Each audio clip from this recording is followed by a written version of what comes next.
Okay, let's get this thing started, shall we?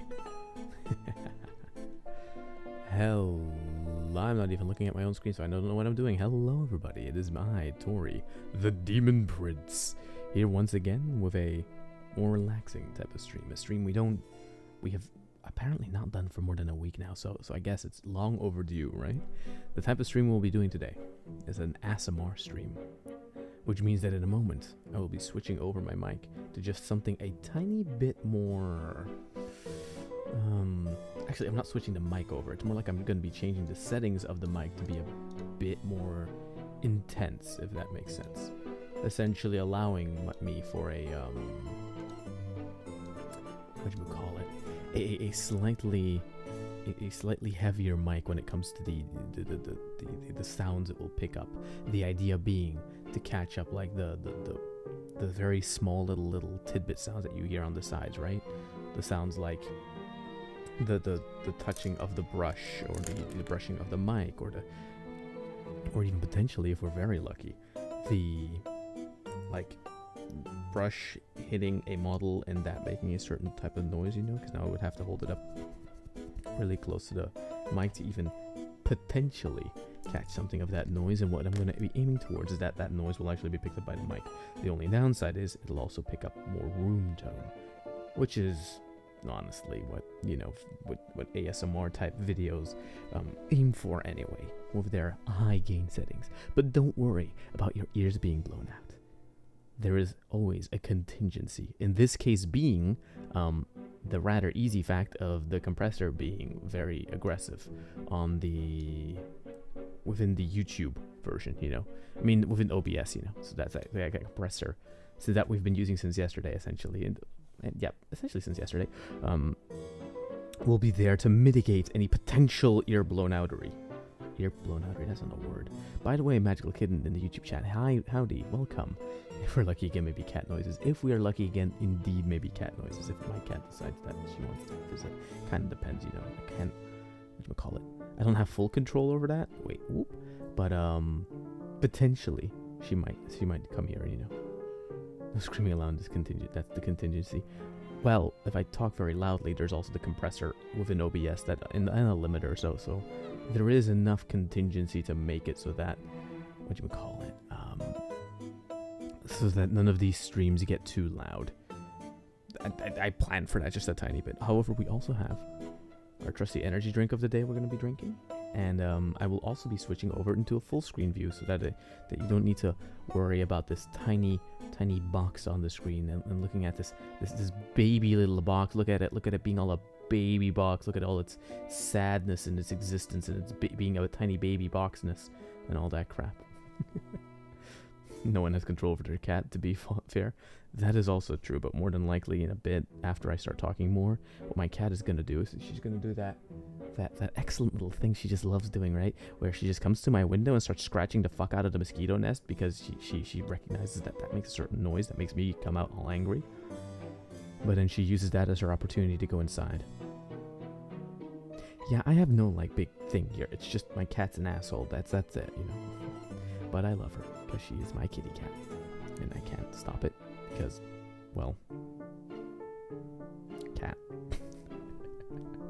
Okay, we're gonna be doing this sequentially. So stick by me as I slowly transition the scenes into different things of interest. Like, for one, the actual screen. Look at that. Look at that. Full screen. Look at that. Look at this. Look at that. I also have a new setup where the camera's placed, so it's set up to the kind of next to me, a bit to the distance, with on top of a Blackmagic 4K pocket cinema camera, where the lens is set to 100mm lens on top of a speed booster. It's an EF lens, but then the what do you call it? It's an EF lens, but the actual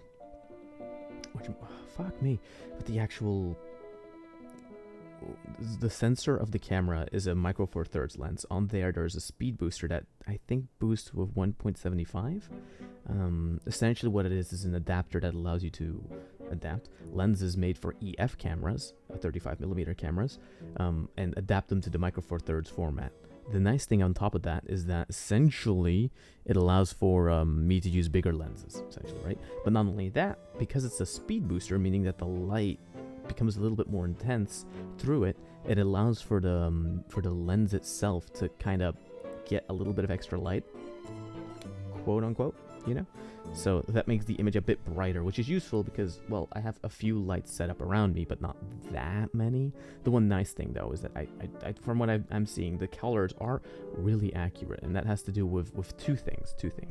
For one, wait, let me first switch over the microphone to the more ASMR mic, so that is so that's done, which means I'm going to disable the background music on YouTube, and what I'm then going to be doing is, okay, hold your horses for this run, right? Now the microphone should be a little louder.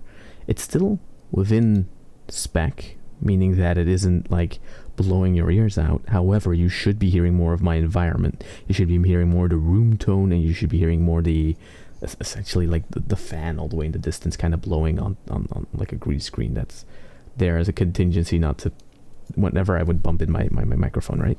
Kind of that. The idea essentially, look, oh yeah, those colors do look good actually, come to think of it. Because by the way, so to continue my little tech talk here, right? So the camera is essentially hooked up to a capture card, but within the camera it's previewed output, right? This is essentially what would be output to a separate little display if you were to attach that to the camera. However, what I have done is made, for one, set it so that the display is clean, meaning that you don't like have to all the settings, the ISO settings and stuff like that all around the screen peripheral, right? Not only that, but I also have a LUT applied, meaning that, oh shit, I don't think those yeah, those buttons are linked. I could possibly turn it off, but then we'd have to set that in for next time. Reminder for next time to have it so that whenever I talk, whenever I want to, I can disable one of the buttons and have them linked so that I can show you what the screen is actually recording, which is a more gray version of the screen, right? To contain as much dynamic range as possible. What I then do is I apply this thing called a LUT, a lookup table, which essentially allows the colors that my camera is registering to be displayed in a format that more resembles what we would actually look at, right? Because a camera records a larger dynamic range, meaning more colors and more different shades than we would actually see, for the reasons of in post-processing being allowed to edit the colors more, meaning that I would have more control over where I want certain colors to be, right? Now, the nice thing is that I bought this camera pack a while ago, which is essentially a LUT. There's also a power grade, not going to talk about that, but the LUT, right? And the LUT does, the lookup table, reminder, is it grades the colors to a certain standard.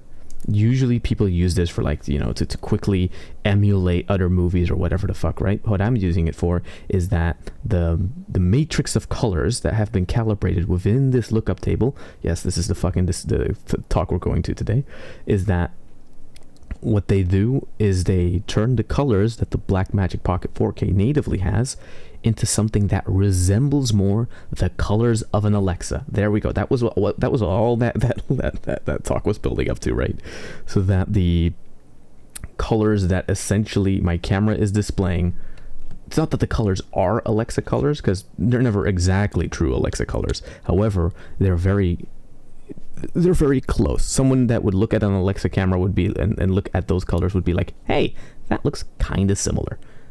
That's the idea of it. And why Alexa has a very nice color tone overall, and I'm a big fan of that color tone. I'm just not a big fan of their prices, because their prices go up to like, what is it, 10 to 100k for like, I think it's 20k to like get a cheap like one of their cheaper models of cameras or whatever the fuck. So they can shove that right up their ass, and I'm never going to have that. So what instead we do is we get something that converts those colors, because in the end, it's about what you're filming, about your framing, not necessarily, not necessarily the full technical spec behind it. Also, hi Chris in the YouTube chat, welcome. How are you doing? Oh yeah, that reminds me to tell all of you. We are streaming to multiple locations at once. We are live on YouTube, we are live on TikTok, we are live on Kick, and we're live on Twitch. Because why not, right? I'm a small channel as it is. I might as well get as many points of entry / exposure as possible. because that in my brain is big brain.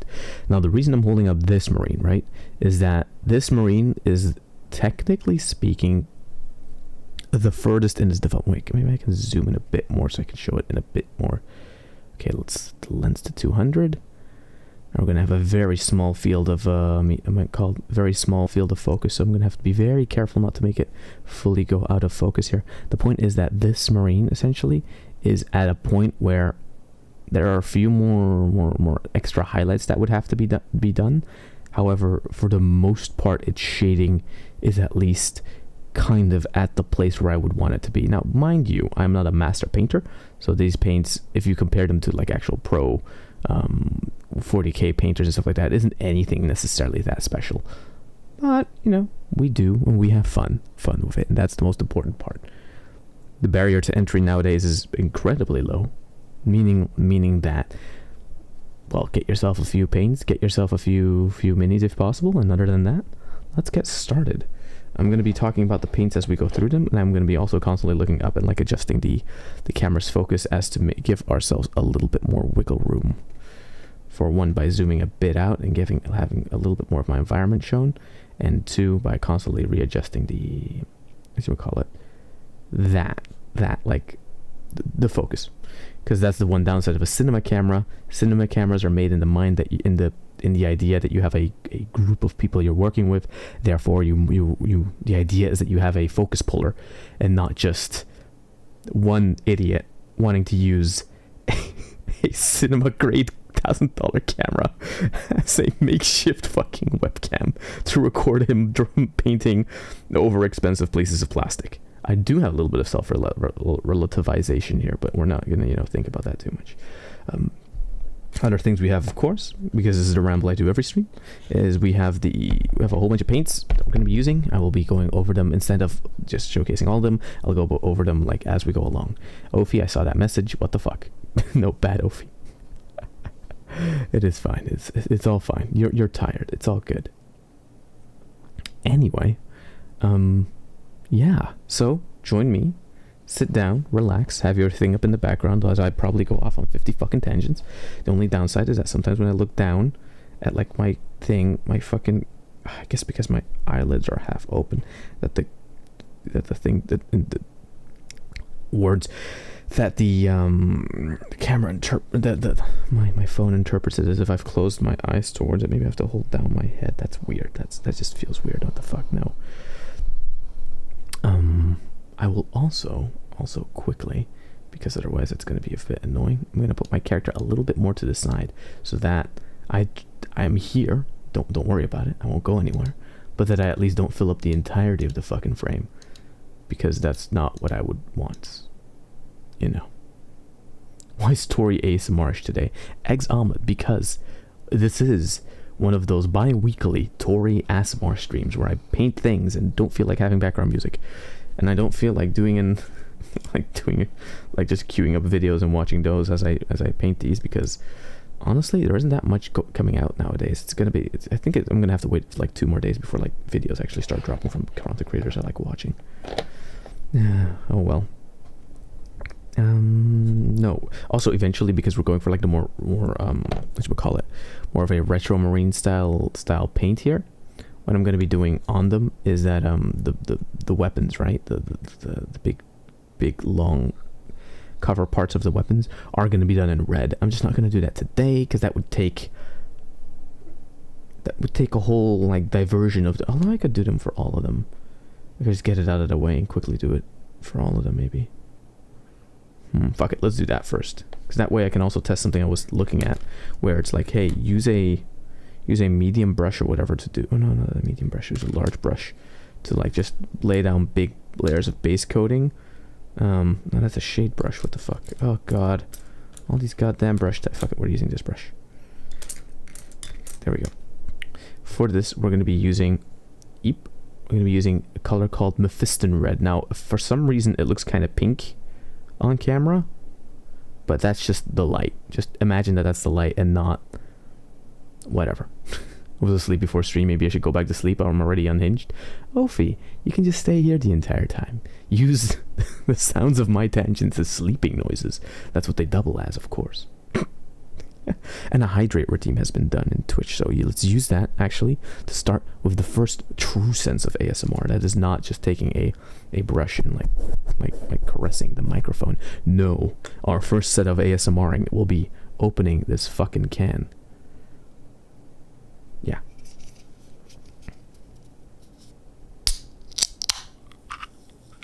Boom, baby. Tasty. Cheers.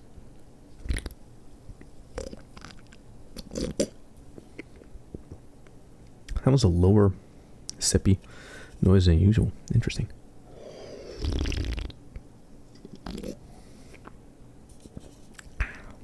Tasty. And good. Caffeine is good, man. You do not.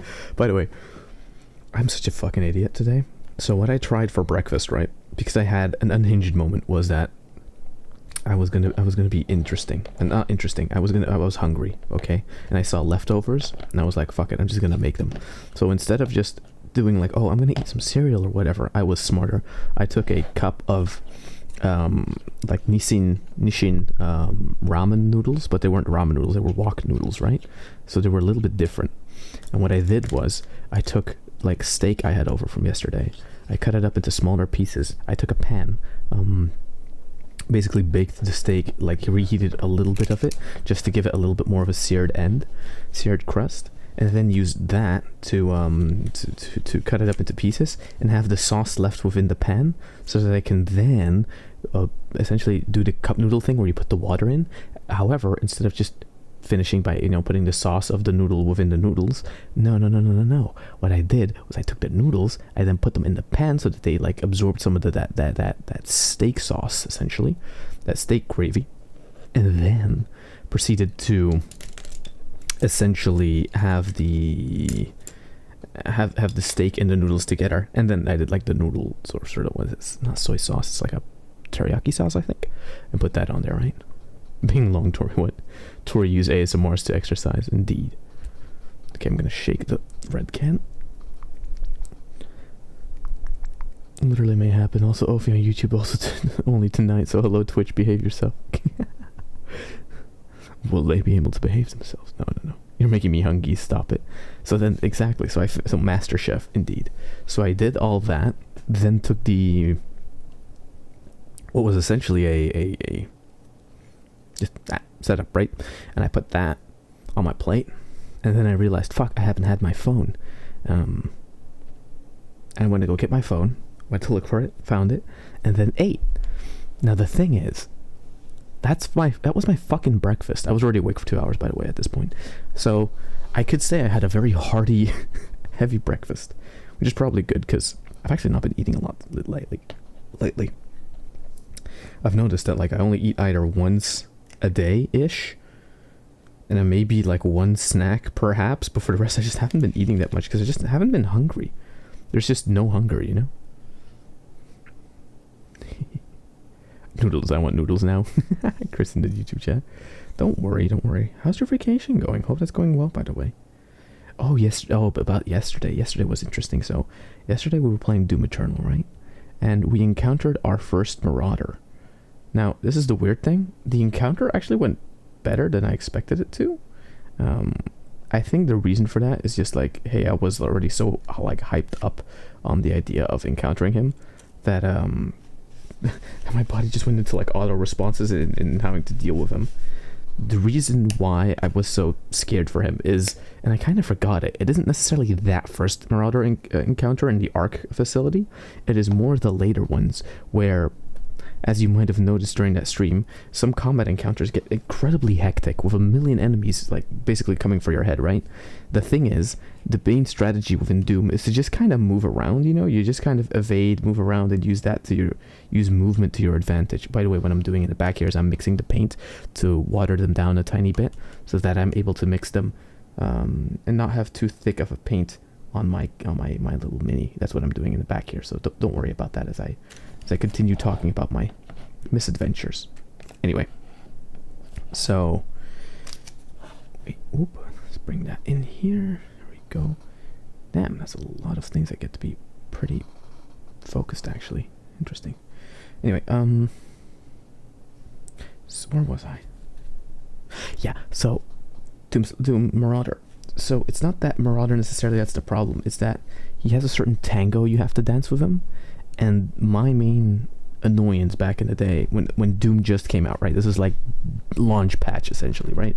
Was dealing with the fucker whilst a million fucking enemies are trying to eat your ass. It is not fun because it's very overwhelming. Because you basically have to take all of the stuff that's happening on the screen and then put aside some time just for this one enemy that needs its like own special care and whatever the fuck. Tori's been doing girl dinner. What the fuck? It's like once a day. Yeah, once a day. I'm just not hungry, you know. Bro's rationing for the end of the world. No, not the end of the world. You're on a keto diet. A what diet? I think I know what dieting is. I refuse to do dieting. Even though I'll only unintentionally, ironically do it. Not like, I won't intentionally diet. I'll do it unintentionally. Okay, now let's use my fist. Let's zoom in on this guy. Because we're going to use him as the first one to lay our base of Mephisto in red. It's a little too watery. Let's get a little bit more paint in. I don't remember what my perfect mixing ratio was. There we go.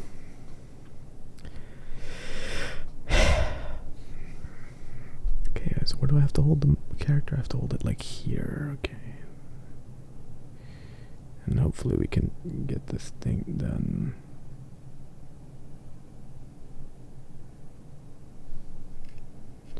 I'm trying to see how far back I can go. Okay, I can go that far back. How much forward I can go? Okay, I can do that much forward. Okay, so around here is a good spot. Good. Oh my god, I'm gonna have to explain girl dinnerdom later. Have you heard of a snake meal? Snake meal? Is that where like you unhinge your jaw and you take it all in?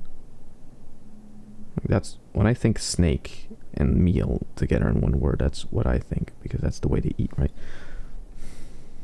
Also, if this is inaccurate to some lore shit, bite me. I just think it looks kind of cool to have the weapons red in the Space Marines, because I do like the original retro Marine look of them, by the way. I think there's something neat about it. Nowadays they do everything with the gold metallic paints, and I don't necessarily mind the gold metallic paints, but there's just something about like the yellow painted on look that feels more authentic. It's like it feels more propaganda-y, you know, in the right way. The only thing is that this looks like I'm shittily trying to make the entire weapon like blood covered. Well, it's not. Just unintentionally a bit funny, I might say. It's a bit of a funny goof. I used to know that back in the day, where some kids would like, ah yes, I'm painting blood on my mini, and it would just like fucking dump the thing inside of a little pot of paint, essentially, right? Because there was this one genius dude I knew, and with genius I mean dumbass, but you know, he thought himself a genius. Where it was like, ah yes, my quick way of painting my models is I have like a paint pot that's big enough, and I dump my paint in there, and then I dump the mini in there, and I just looked at him with like a shocked expression, because I was like, dude, what the fuck?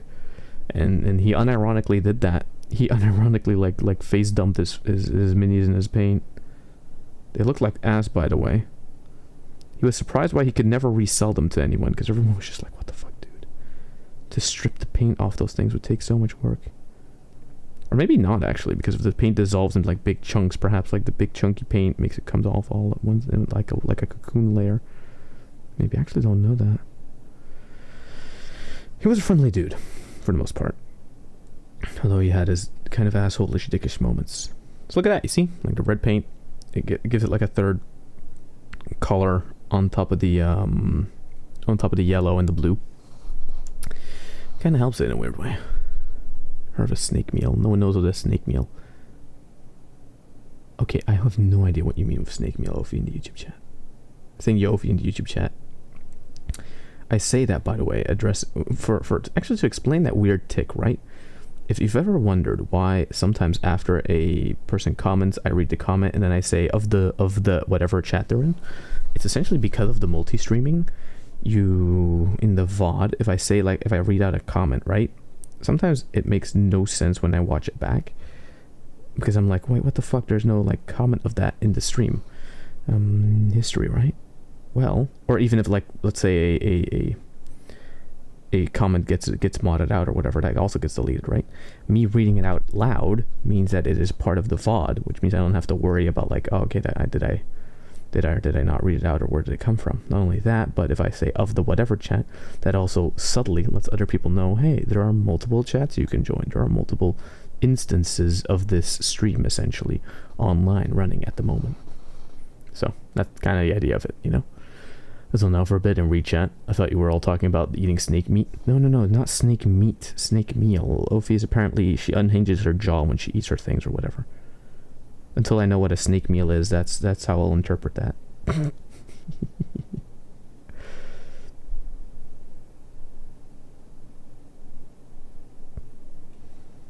Okay, let's get this thing around and no.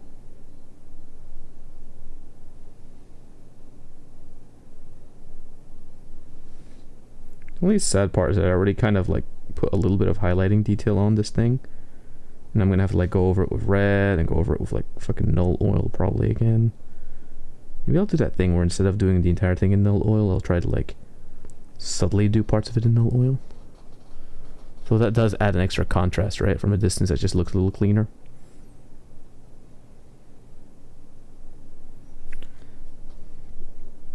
Okay, that's one. That's one little guy on the floor there. Now time to pick up another little guy. Put him there. Yeah. Oop, catch him. Grasp him, clamp him, and then just paint him. Oh, these will actually be easier because they have less, like, already paint on them.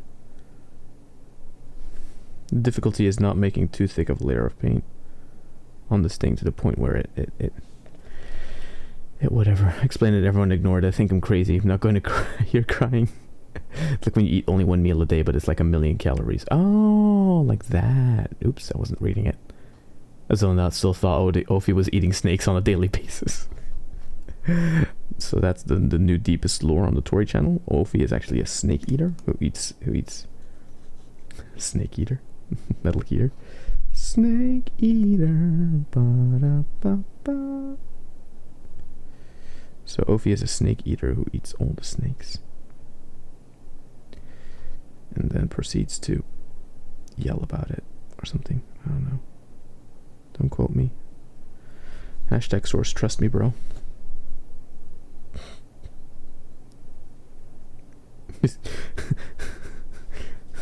Plus, Ophi, you're not crazy. Crazy? I was crazy once. Oh no, I was in a room of rats. The rats made me crazy. Crazy? I was crazy once. Blah, blah, blah, blah. You like do the copy pasta for 300 years. The one thing I didn't do yesterday, which is gonna hurt my algo a bit, I didn't post a new comic dub because I was in the middle of it and then I got too tired and I was like, fuck it, Tori, you're going to sleep and you're gonna do it in the morning. And then I woke up and I was like, that's a shit comic. Well, it was not a shit comic, but it's like, I don't know, that's like a fun one to really dub. Cause like the idea was funnier in my head than it was as like a actual voice thing. So now I'm looking for another one to comic dub voice, you know. You know what the weird thing is? Me holding it sideways like this almost makes it look like it's right side up on TikTok because of the way the vertical screen sort of works. I think that's kind of funny actually if I think about it. No, the rats made me crazy. You seen any snakes lately? I haven't. Correlation is causation. Yes, Ophi. How do you explain yourself? Are you able to where is your receipts for snakes? Okay, time to paint the top side of the bolt pistol thingy. Oh wait, is it a bolt pistol? Exactly, it looks more like a bolter, not gonna lie. It looks like a small bolter. Maybe it is a small bolter, and I'm just an idiot. Don't answer that. I don't know why, but this paint seems thicker than it's supposed to be. It seems more washy at the same time. That's not good. Not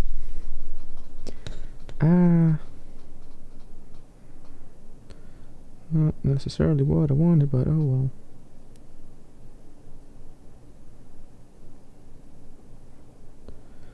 I'll just deal with it.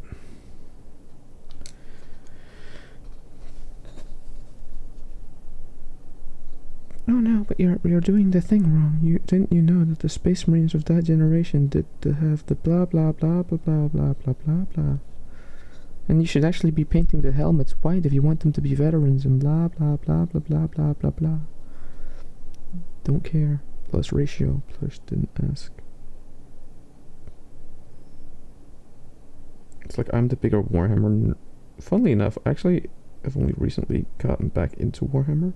However, because of all the lore drops and shit, I'm starting to catch up on all the stuff that has happened in the last 10 years since kind of not exiting the hobby, but just not really being that much into it.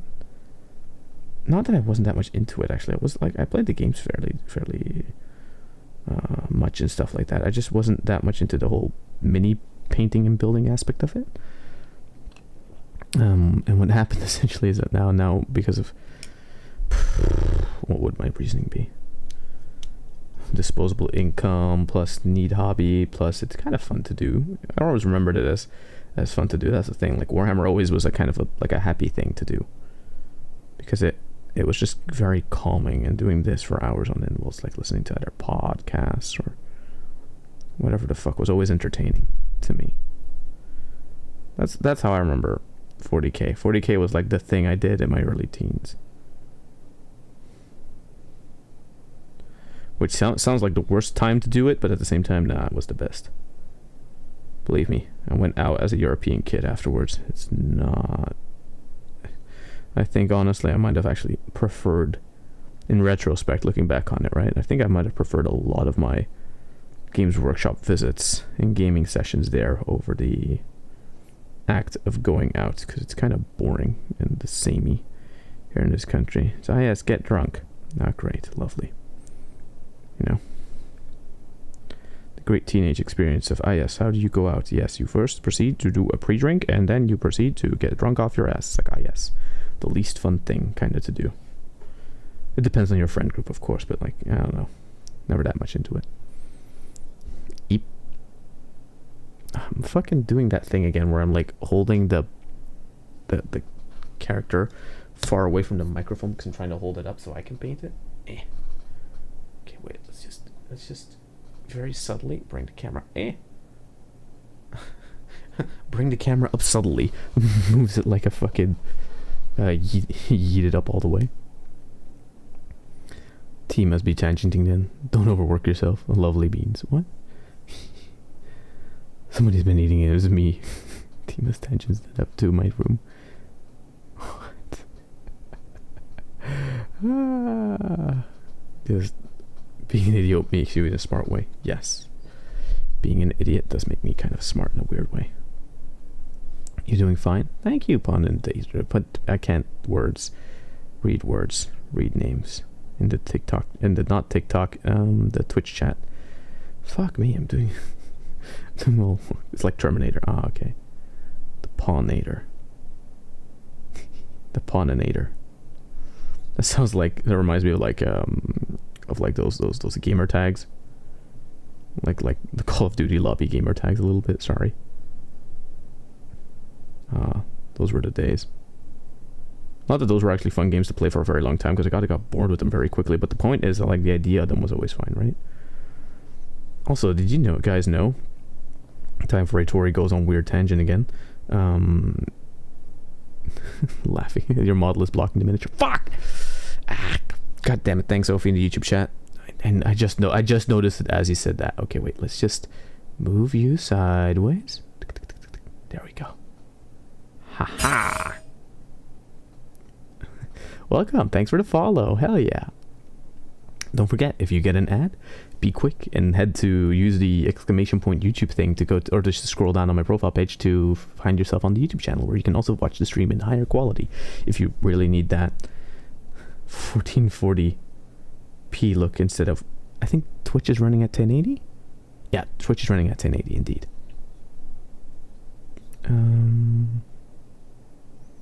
What was I gonna say? Something Apex. Yes, Revenant. They updated Revenant. He's totally different now, and he kinda sucks. They gave him a jump, but it's like, so okay. So if this is the floor, right, and this is the little red brush thing is... Okay, wait, no, let's clean that off before it gets dried up, and then I have dried up brush like thing on there. That's not what I want.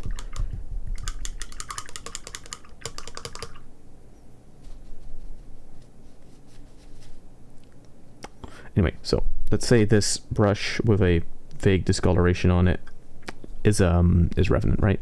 And this is the floor. How they changed his jump is that he launches like forward, right? If you've ever played one of the old Alien vs Predator games, he essentially has the he essentially has like the jump that the alien has, but only forward, which means that if you were to like think, yes, I'm gonna aim upwards so I can like jump further. No. Because what happens is you jump up and you immediately come back down instead of like going forward. So if you're like from a top-down perspective, it is useful because you could like, if say an enemy is here, you want to pounce on them for some reason, but then whatever, you can go like wee, and you can traverse long distances as long as it's downward, right? But if you want to like jump up, that doesn't work. Trying to jump up will just make you kind of wee and then like stay in the same position, kind of, right? Which is a little sad, if I'm gonna be honest. Like I much more prefer the alien way, which is just kind of a straight line, or there's like a little bit of a fall off to it, right? But it's not as drastic. When you go up, you immediately come back down. It's more like, you know, there's like a trajectory to it. Not only that, but only after Revenant doesn't have it do I notice how much I actually did use little grenade thingies. He has these, like, he had this ability, right, where he would like fling back his two fingers, like have a little bally thing and throw it at enemies. It did a bit of damage and it like disabled their abilities or whatever. It had its uses from time to time, but essentially it's only now that I realize that I actually did use that ability a lot.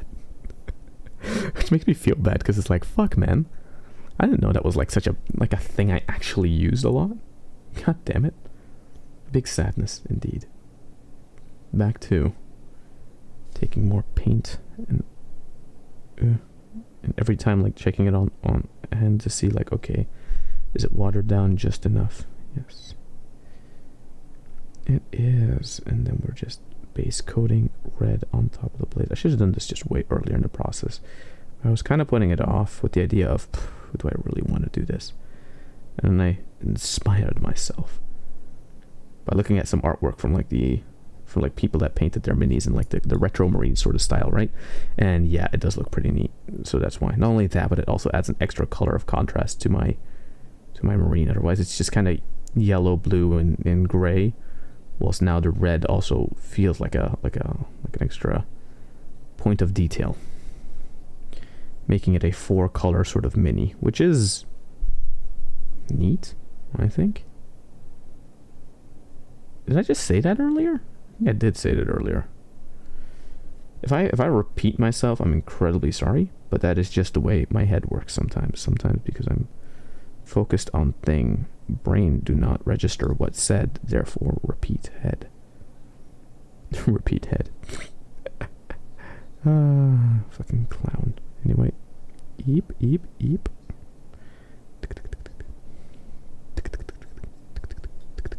That's the sound my brush makes. It's not true. My sound makes more of a noise, but that's not as fun as it's actually more the crawling noise that Revenant makes when he climbs the wall like fucking Spider-Man looking ass motherfucker. Exam gotta go by. No problem. No problem. Fallow, I pass. I like my sanity. Oh, Valorant's weird. Like Valorant is fun, but then you want to move around faster, and then you notice like, oh, you can't, and it's like, eh. Sometimes I just, if anything, that's what I do like of Apex. After a while, is the movement. The movement verticality and stuff like that is just really fun. Although I was getting my fucking ass handed to me, I really need to get used to the new Revenant. I don't know what it is about his like. It's either his character or just like his the amount of damage he takes, or did they adjust his health bar? I don't know. Or maybe it's just the new season, and because they adjusted a lot for the new season, right? And I just noticed like, fuck, man, I'm just taking way more damage on bullshit nowadays. Like now, like the first thing I noticed is that the zone, like the field of the storm thingy, right? Like the storm itself. I don't know. The outside boundary storm thingy. Just, is it me, or just does it do way more damage than it used to? It might just be me.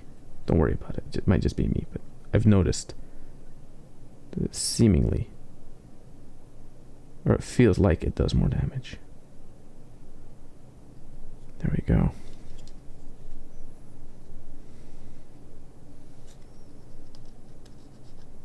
Add a bit of extra water to the thing.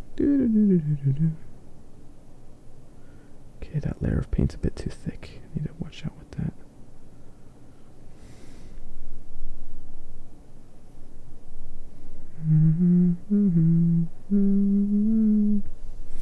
And my little guy's out of focus.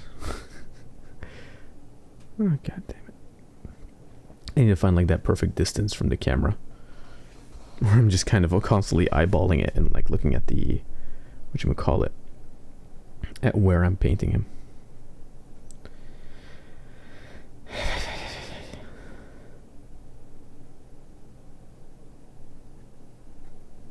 I haven't played in like a week. I need to soon. Yeah.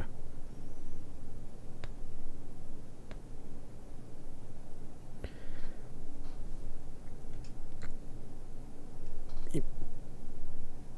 Eep. Come on. Okay. Up. There we go. Now we're even more up. Hi, Ling Ming. Welcome. I never dare play those games because I don't want to get flamed, to be honest. Well, that's the thing with like competitive online games. You're always going to get flamed to a certain extent. So it's best just not to heed too much, like to pay it too much attention. Just have fun with it, kind of, if that makes sense. Not always easy. The one thing I can definitely tell you that is a good thing to learn in any game, especially competitive games, is communication. But there is a manner of communication that's important, right? And it's not just the telling like teammates of potential enemy positioning or whatever. No. Learn, if the game has a ping system, learn the ping system, right? Like, let's say the enemy is behind you. Don't say, enemy behind me, because think about it. Your teammates don't know where you are. Your teammates can't see what you see. You have to remember that. Be empathetic towards that, you know? Use your ability as an empath to notice that, right? What is more of a good idea would be doing stuff like, let's say you're here, enemy behind you, you quickly turn back, ping them with that little ping system that probably also displays through walls and whatever, and then say, enemy at my ping, or whatever. Or if the game has like a whatchamacallit, like at the top of the bar, sometimes the games tend to have like a compass. If from a general direction on the map there is fire, people are suppressing firing you, you might have to say, hey, people from the south firing. Although that does take an extra like moment of registering of like, hey, your competitive focus is like here, oh, you gotta look up and then back. That might be too much. So just use pings. Pings are the best. Pings and strategize, indeed. Pings and strategize, and clear communication. Not just do that, you can do it. No, that gets annoying. Be like enemy at the ping, and then as they're in a firefight, the only thing you could maybe notify them of is like, hey, enemy coming to back them up, you know, that kind of stuff. That's the easy way to at least be a decent teammate and a competitive shooter without coming over annoying, and without necessarily misusing your voice comms, if you have voice comms enabled or whatever. If anything, just pinging. If you're too shy to use voice comms, at least ping, because that using pinging etiquette and stuff like that can help a tremendous ton when it comes to not only strategizing but just like winning games, right? Because if everyone uses pings, then at least there is a language you're all communicating in, and it's essentially the language of the game. Okay. Yes. There we go.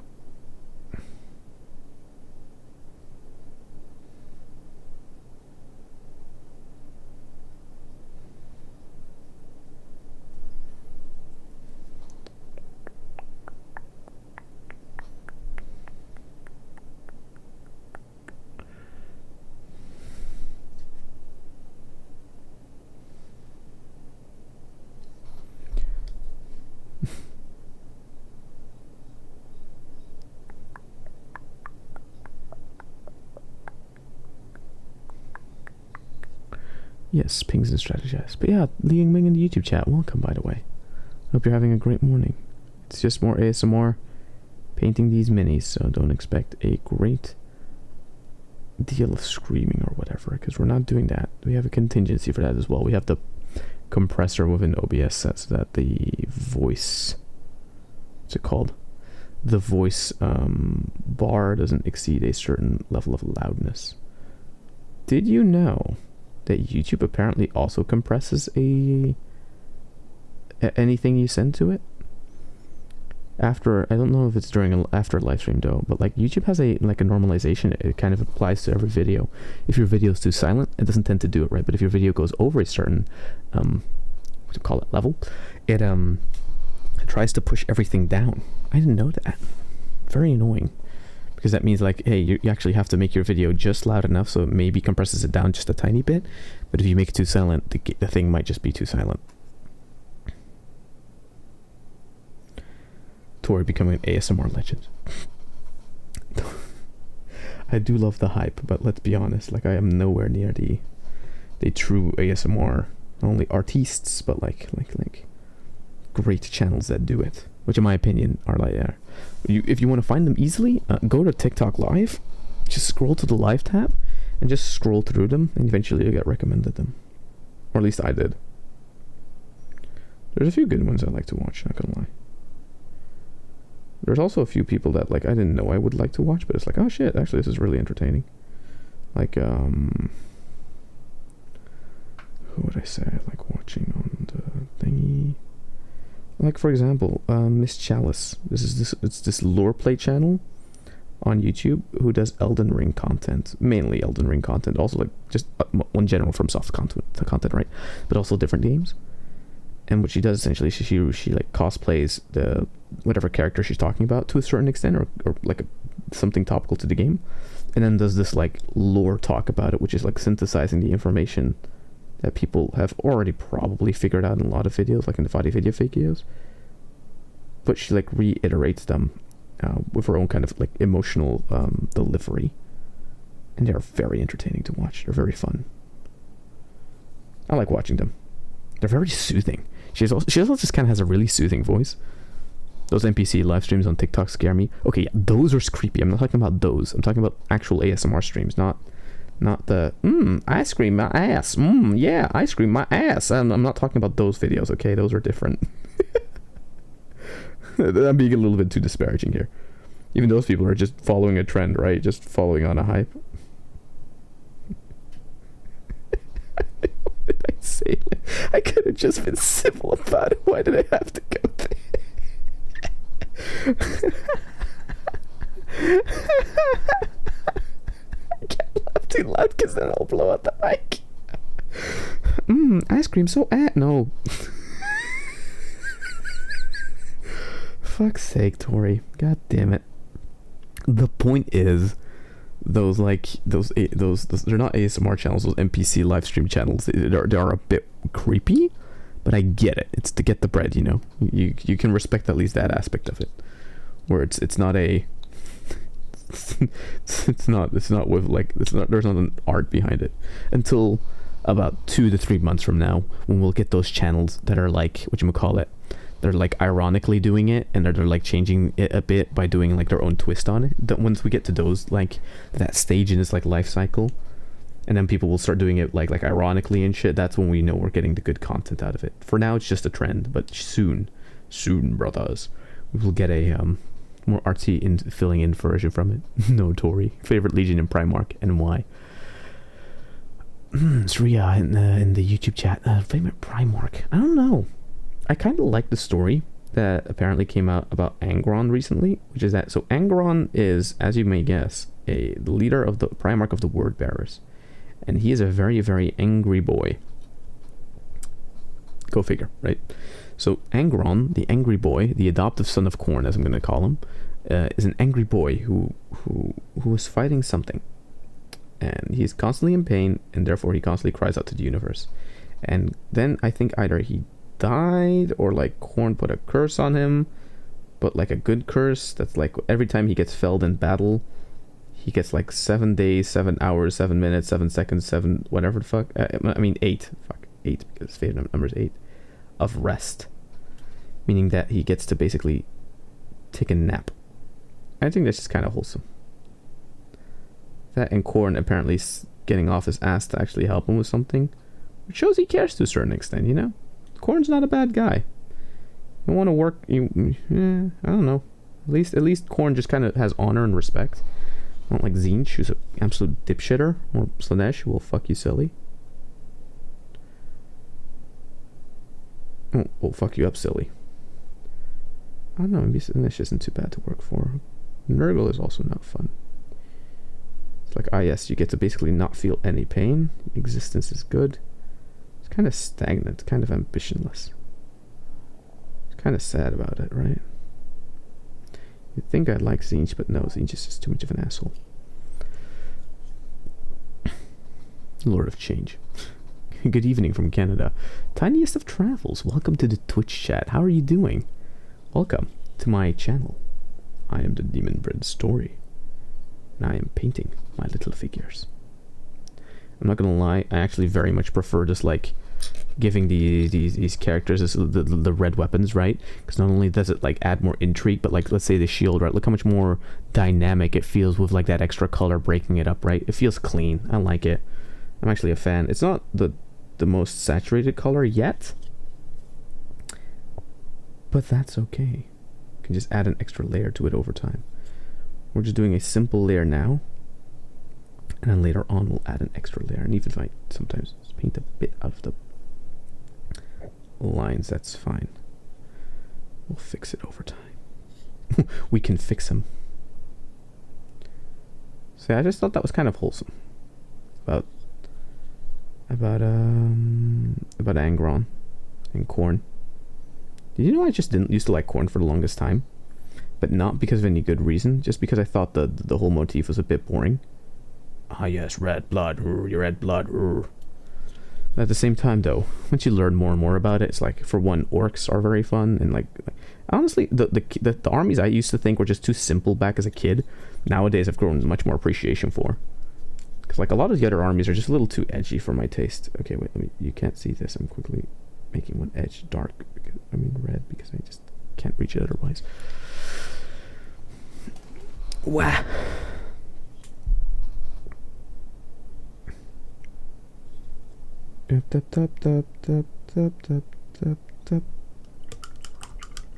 Big fan of brightly painted 40k. Getting tired of grimdark and everything. I don't mind the grimdark. It's more that color palette wise, I'll be honest, I'm just not that big a fan of the metallic paints. I think they're just too easy. Like, but not easy in like it's not that easy is bad. It's that it's too simple and less interesting because of it, right? I just like more the painted on way of trying to emulate it. It feels more like a painterly style, right? This feels more like something that isn't real, but like it'll work better on the battlefield, right? Because it feels more cohesive. Whilst if you like, instead of this yellow, use like the golden paints, it would just look a little bit too mishmatched, in my opinion. In my humble opinion. Doesn't mean I'm fully wrong, doesn't mean I'm fully right. That kind of stuff, right? I recently discovered that Baldur's Gate is from a Belgian company or something. Yeah. So, okay. So it's I think Larian Studio. Funnily enough, a little funny bit of trivia. I actually applied there for a job, didn't get in. Don't know the recruiter actually. Did I talk to a recruiter there? I might have. I don't remember. Not the point. Point is, so Baldur's Gate 3, the people that did that, right? Originally, Larian Games, where they did these other RPG games called the Divinity series, Divinity Original Sin 1 and 2. 2 being a very well regarded one that I actually have. I just haven't really gotten through it because I kind of got bored with it. Whatever. Point is, they then got the IP, hired or they negotiated for it to do Baldur's Gate 3. And so that is like a thing they've been working on for years. Like that project. I've known that one has been going on for like a very fucking long time. Or at least like publicly, I've known it has that was happening for a very long time. Like it's if anything, I was very worried about the launch at first. Because there is this thing that a lot of I would say there are companies within this country that are very ambitionless, not necessarily ambitionless.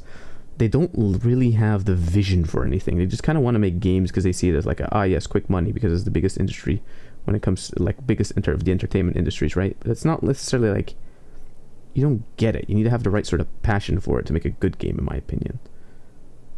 And well, Larian does.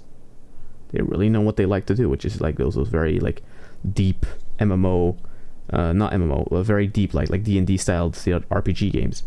That's their bread and butter. So if anything, like Baldur's Gate 3 getting so much praise, in my eyes, just feels like, damn man, that's just very nice to see. It warms my heart a bit, you know. Now let's wait for like a few, whatchamacallit, let's wait for a little bit until we start hearing the horror stories. We'll come out of that. Oh god. Eep, eep, eep, eep, eep, eep, eep. Because every production has its horror stories. I just hope they were able to minimize them as much as possible, you know.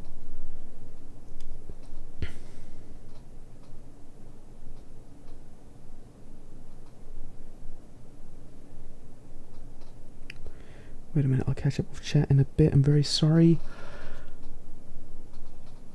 Tiniest have traveled into Twitch chat. I just sent in 11 mechs for Tau, all being done in hot pink on white. Hell yeah.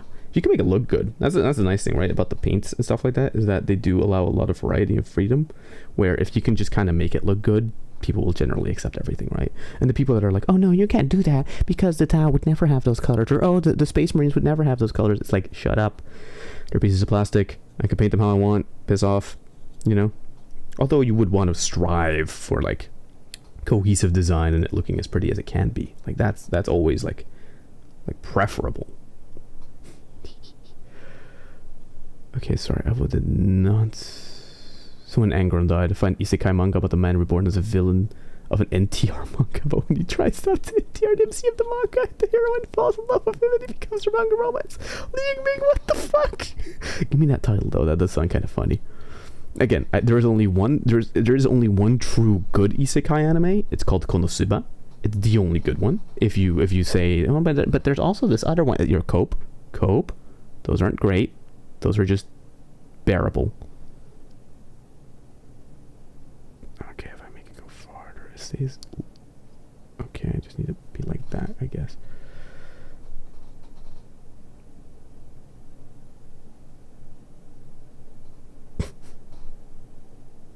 Just looking at something. Oh, okay, fine. Wait, let me get another sip in of my little Rodeo energy drink.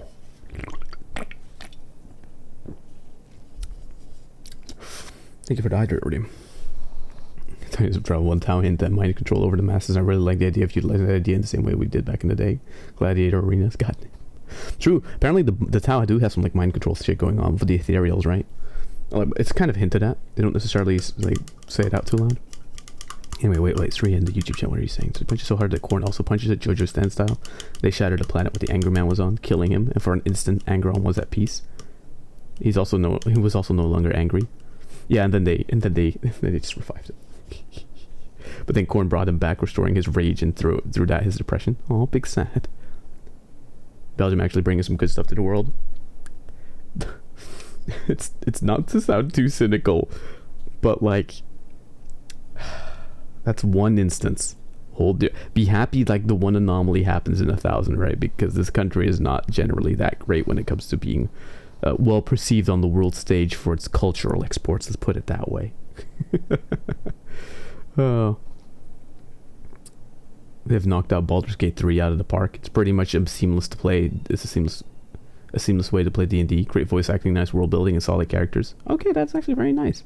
I have to check that out then. But then again, it's like a very long game. If it's a very long game, then I don't know necessarily if I want to play all that because it takes forever to get through, you know? Although, the voice acting thing I'm surprised with, not gonna lie. Not because their voice acting is necessarily bad, but just like they just work together with a good studio that brought in a good voice actor, to put it that way. Except if you're orcs. ReZero, the Dark Souls of anime, of isekai. It's the Dark Souls of isekai, but not even in like any real fun. Okay. Oh my god, I'm gonna go. Why is today just gonna be like a hot takes the stream, right? Hot take, ReZero is not that good. ReZero has really good character design, but like story-wise, there's not enough really going on to make it that compelling if you're being honest with yourself. Like what? The witch shit? I could spoil it for you. What like the twist is in the novels apparently, that like the supposed twist is of what the witch stuff is, and like why what's his fucking face, Subaru has like such an obsession with her. It's kinda dumb, like it makes sense I guess, and it's somewhat sweet, but at the same time it's kind of really dumb. It just has really good character design, you know. Felix and Subaru, Emilia, Ram, like it just has good character design, but like if I'm being honest, I don't think the show itself is that good necessarily. Although Betelgeuse was a funny as fuck character, not gonna lie. Betelgeuse was funny as shit.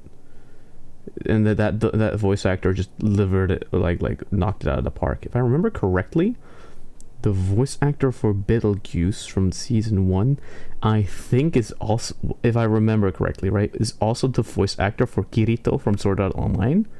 I think. I remember some vague trivia like that or whatever the fuck, and it made me laugh my ass off because, let's be honest, that's just kind of funny. Being the same like guy, like it shows his vocal range, not gonna lie. Okay, whoop, bring it back a bit. I'm constantly moving this camera around. That's part of the stream now. It's part of the constant readjustment of stuff. The spider isekai. I'm the spider, so what? That one? Yeah. Honestly, I like the manga for that one more. The I'm a spider, so what? Is a pretty. I know it's a pretty good, well-regarded light novel. But I read the manga for that one first. Not only that, but I prefer the character designs in the manga. They're a little bit more simplified, but it actually gives the spider more charm, I think. Whilst in the light novel, it's this weird hybrid where it looks too off-putting, in my opinion. The show for it was pretty neat, except that, well, you have these parts with regular humans, and the parts with regular humans, oh my god, those parts are boring. Now I know it's there to contrast, and there's like a time skip and blah blah blah blah blah. Not the point. The point is that it's really fucking boring. It's like, I just want to see the spider do spider shenanigans in that show. I don't want to see this fucking like isekai, what is he, like the main character boy of that classroom who's like the most default generic bullcrap whatever,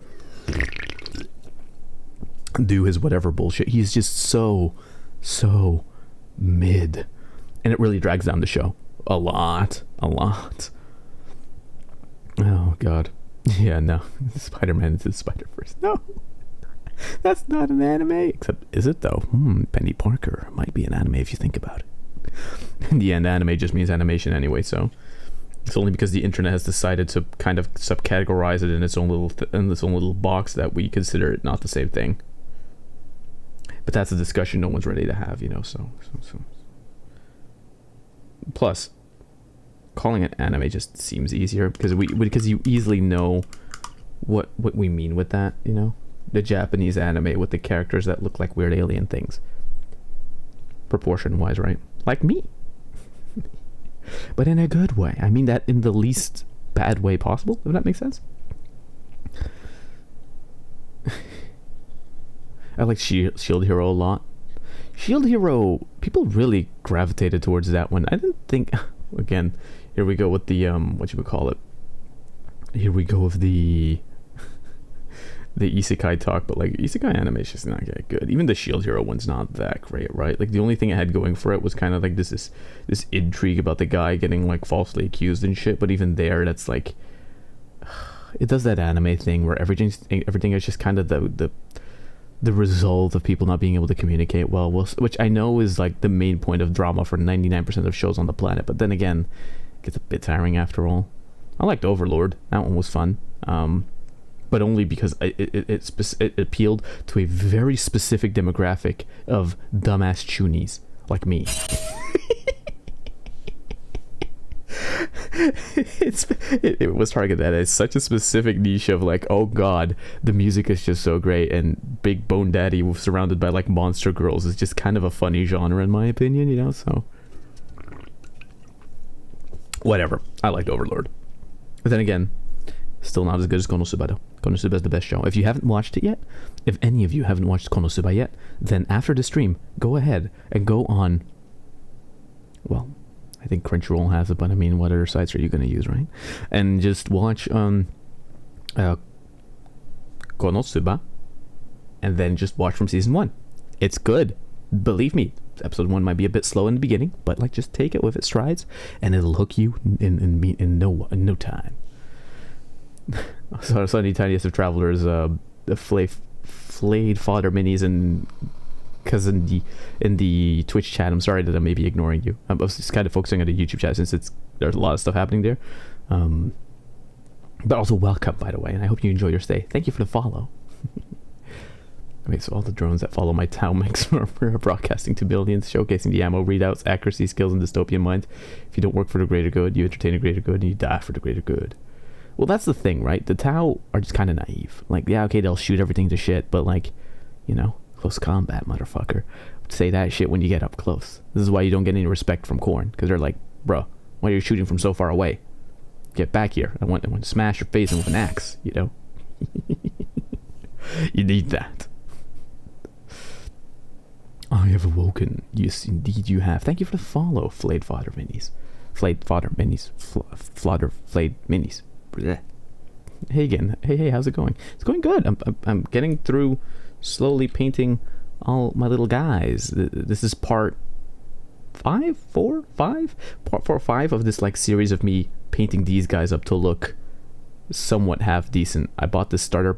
If you noticed, this isn't even the new recruiter set. Since I've started painting these, a new recruiter set has come out with new minis. Although I'm gonna be honest, I do think these minis look way cooler than the ones in the new box, because the new box is essentially made to be a little bit more simple, just to get started with playing faster. Well, this box just has more minis in it. I think that are interesting, you know. Not only the Necrons, but especially just I kind of like the Space Marines. I do like the Primaris redesign of their proportions and stuff like that. The only thing I still find a bit odd is that Games Workshop went out of their way to kind of replace the old Marines with in-lore new Marines. It's like, I get it, but it's just call them the same Marine. Like they've done model swaps of like proportions before, so why not just do it again? Well, I know why, because the idea, because this is the thing, right? Primaris Marine is a unique name, and Space Marine is just kind of a simple, not generic, but it's just a very simple name, and therefore, you know, moving on to a more unique name is probably better when it comes to their trademark in the long term or whatever. That's what I suspect it has to do with, by the way. Even though, you know, everyone knows the Space Marines as the fucking Space Marines. Whatever. Oh, sorry. Wait, let me catch up with chat. Spider-Verse technically an isekai. God damn it. Shocks me that every line is voice acted. I wish visual novels would do that for the spoken lines. Atros Animus. That is an interesting tangent I'm going to go on here. I thought I agreed with that. To like have every voice line voice acted within a game or whatever. You don't want that. Or you do want that if the cutscene that the voice acting takes place in is an actual cutscene, you know, like with performance, with movement, with camera angles and stuff like that. If it's just static character like meshes, basically like using those default like kind of generated movements to like kind of talk to each other, that shit gets incredibly repetitive really fast. The advantage of like the light novel text popping up with just like an image or whatever, or like let's say it's a game or whatever and the character is just kind of statically standing there doing some sort of idle pose, and then like text appears, like let's say like in Tears of the Kingdom, right? Some of those like Master Koga when he first pops up and stuff like that, for him to not really voice act but do like a voice line and just have like the text pop up on the screen. The nice thing about that is that it leaves it for you as the player to read the text very quickly and get back to gaming. Not only that, but if you go a little bit extra and you're an idiot like me, you have the opportunity to maybe voice act the lines or whatever, read them out that way, right? You know, so for the Let's Players that makes it more interesting. Whilst idle animations that are like not really animated but are more like I wouldn't say generative. It's like there are scenes that don't necessarily require the polish to work, right? But for them to have voice acting within them always feels so moot. More than likely, if I play Final Fantasy 16, I do know one thing about the game, and it's gonna have that problem, right? Is I'm gonna complain about it because it's just have me have text boxes so I can read it out myself and have fun with it, and or skip the dialogue quicker to get through it, right? Because I can read faster than they can speak the lines. I don't require voice actors to put in all this acting performance into their voice, especially if the delivery of the scene visually is so underwhelming anyway. You know? It's that thing where maybe a character is like, oh yes, they're delivering a great speech, but their like character animation is just kind of standing there. It works for like in an abridged sort of way. But within a game, sometimes it gets a little annoying, and it really breaks the pacing of a lot of scenes, in my opinion. That's a weird tangent. I don't expect 99% of people to agree with me on that take, because most people probably wouldn't. However, that is well, welcome to Tori's channel, where we have sometimes weird and or bad takes depending on whatever.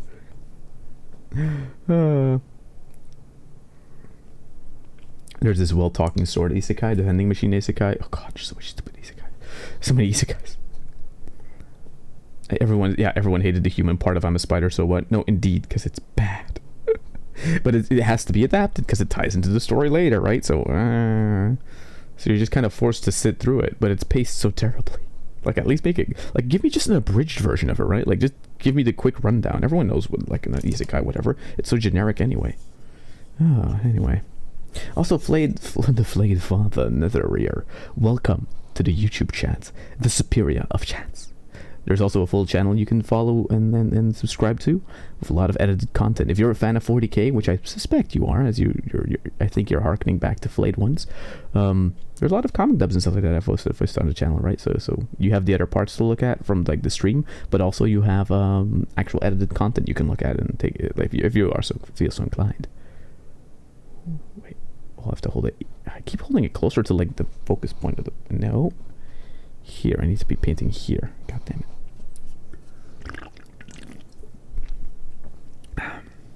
I feel that for Shield Hero, they did a great job with the character development. That's what matters most to me. Fair enough. It just wasn't my thing. I just couldn't be, whatchamacallit. I wasn't that hooked by it, but that it might be the isekai fatigue as well setting into for me for a certain extent. So, you know, it's probably that. I just didn't care too much for it, but I recognize that it looked perfectly fine. It seems like a decent Wit Studio anime, if I'm going to be honest, you know. Wow. Everyone welcome to play then. I'm currently painting. Something talking's gonna it's gonna be somewhat little from me. No problem. Lurking is perfectly appreciated as well. I'm the father of the Flayed ones. Though tonight is AOS night. Age of Sigmar, yes. I remember this guy we used to have back in the day, right? And he was so sad because he was a Britannian player. Like Britannia, which was like a before Age of Sigmar, there was this other game, which is the regular Warhammer Fantasy game. I think it was just called Warhammer Fantasy, if I'm being honest. Whatever. So the point is, he had a full Britannian army, but then Age of Sigmar came out, and he literally just kind of looked at the store owner, and the store owner had to be like, yeah, "I'm very sorry, your thing is just gone." He's like, "What the fuck?" But like, I have all these humans and troops, and they were like, yeah. Like, you could kind of see it on even the store owner's face. He was like, yeah, I'm sorry, dude, but your thing is gone. It's the same as when they like removed Tomb Kings, right? But apparently they also brought it back recently with like a new rule set or whatever, because people complained about that shit. So sad. Although Age of Sigmar did a lot to like reinvigorate Warhammer Fantasy, because the tabletop of it wasn't really being played that much, because you needed to have like square little bases for everyone, and the square bases had to be set up on these plates and stuff like that, and the rule set was kind of whilst 40k was the more dynamic one, but then they changed Sigmar to be more like 40k, but then more streamlined and better, which then in turn made 40k a generation later or so more like Age of Sigmar, because it was quicker and faster, and then eventually they brought out Kill Team. That's all I know. And then now I'm just totally lost on what the fuck the game's about, or how you're supposed to play it. I remember there being three phases. There was the movement phase, shooting / psychic phase, and then the close combat phase. And now there's like fucking 50 of them, and there's like command cards, and I don't know, dude. I have to go put that back to like the mini store and be like, hey, can you give me a rundown on how the fuck do I play this game even? But like at this point, I'm too scared to ask.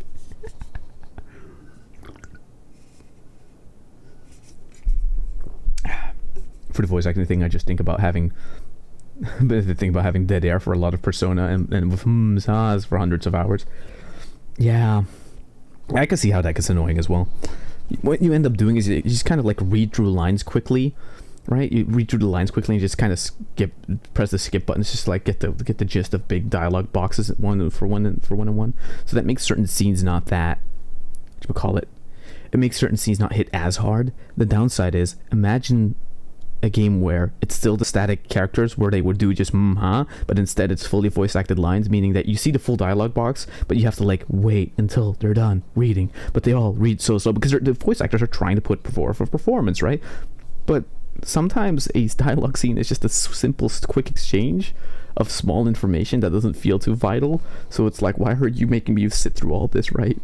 Again, it's a very peculiar complaint. I know most people wouldn't probably have this complaint that I have, because it's not the kind of complaint people should have, right? You would want more content. You would want more voice acting, more opportunities and stuff like that. But yeah, I'm just weird.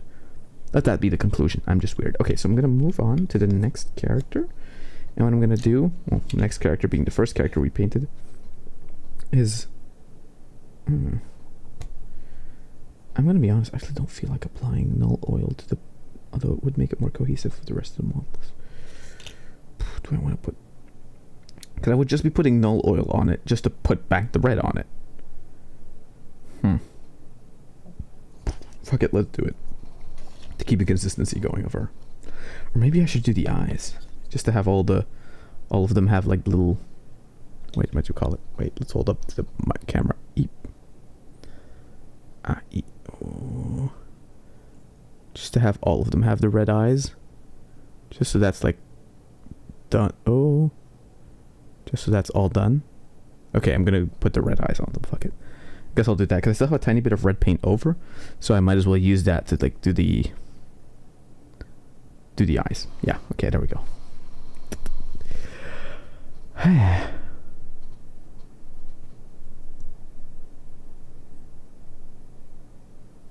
Well, now we can play Old World or Cities of Sigmar. It's exactly right. Like, yeah, they do have a thing for it nowadays.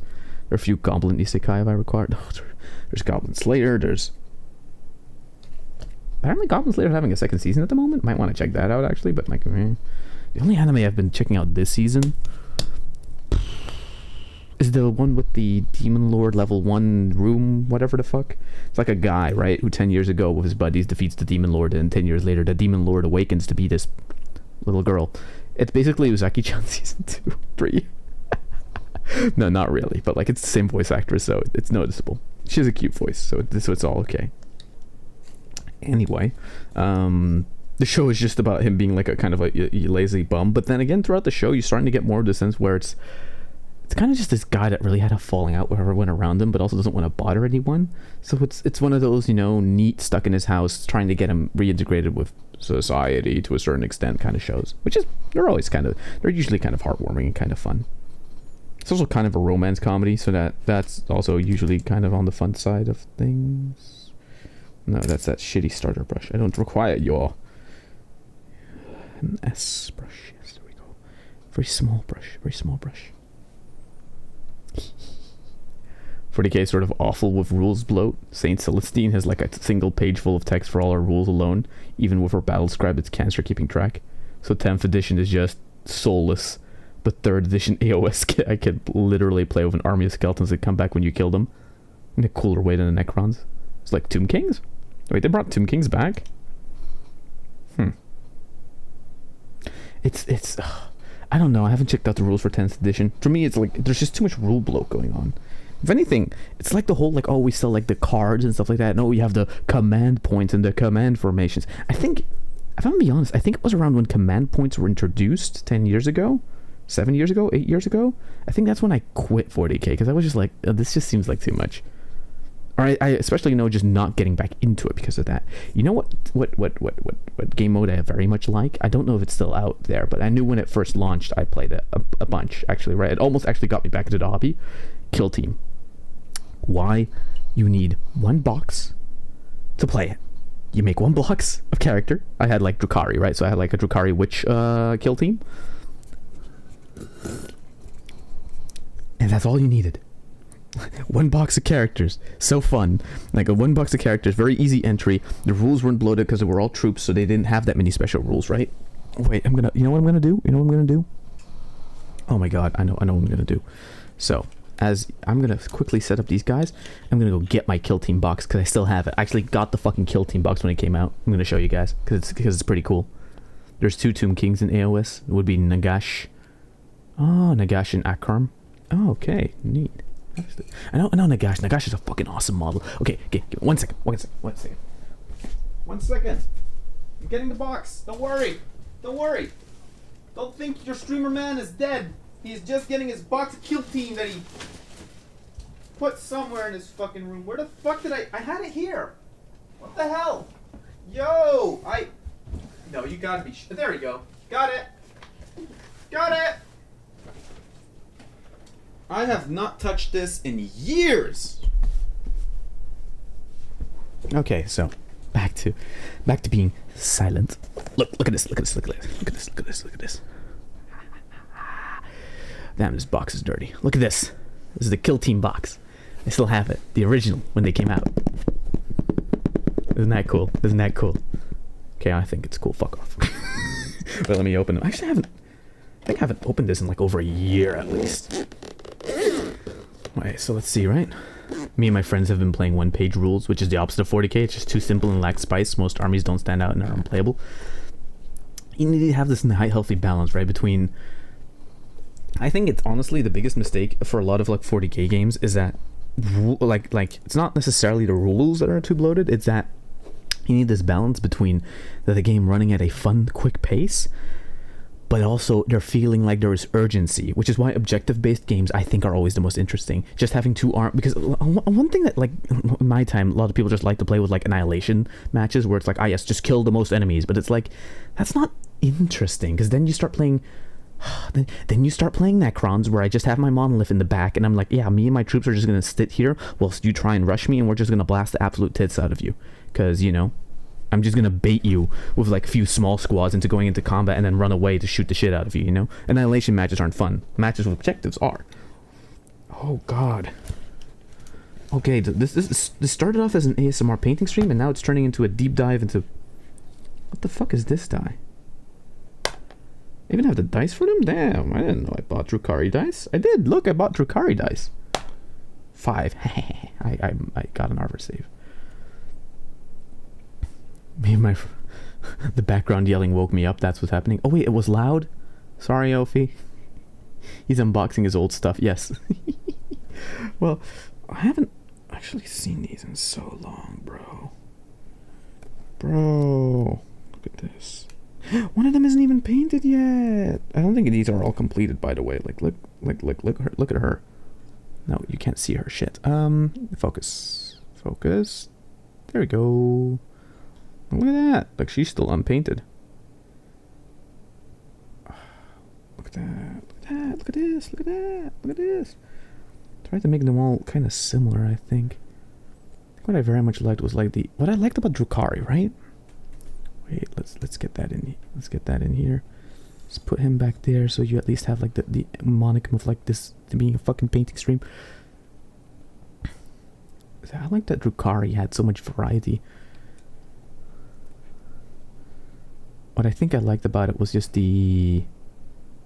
was like actually having female busts and stuff like that, being able to, because that's the thing, right? A lot of 40k is a little bit of a sausage party, which isn't a bad thing, but just wasn't into Sisters of Battle.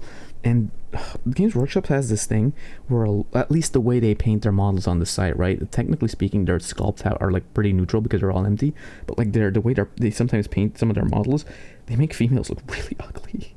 I just didn't like that, which is why I do like Drukhari, because they just had kind of cool models. Not that I was good at painting them myself, but like, you know, You just got more variety. Weep. Eep. Okay, look at that. Yeah, there we go. We found a place where we can focus the characters. I have literally not held this character in 5 years? I don't know. When did Kill Team come out? Whenever Kill Team came out, that's when I played these.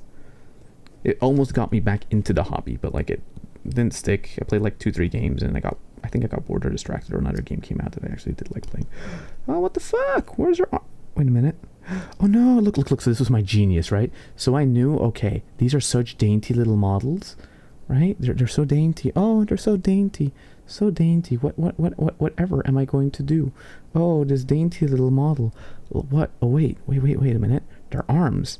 If you just kind of paint their arms and you add a little bit of a thicker layer to it, look at that. You can kind of have them hold their guns and they'll hold them perfectly fine on the battlefield. But then for storage, you can just take off the gun hand. And there you go. You can just store them. Easy as that. Easy as that. Look at that. Look at, see, big brain Tori was even big brain back in the day. I was always the big brain Tori. What the fuck? Ow. Look at that. Oh, okay. This was like a bit of a chaos warrior I had, I guess, from, I don't know, like a bit. And look, I used him as like a footstool to add some like dynamic something to it. My warriors. Oh, it's cool seeing them again. Oh, it's actually kind of funny how the painting setup is kind of shit. I guess I never completed them because their eyes are unpainted and stuff like that, right? And I never gave them like eyeshadow or whatever. Kind of funny. But I don't know if it's because I didn't paint them or because I wasn't capable of painting them. It's probably one or the other. I'm not gonna lie.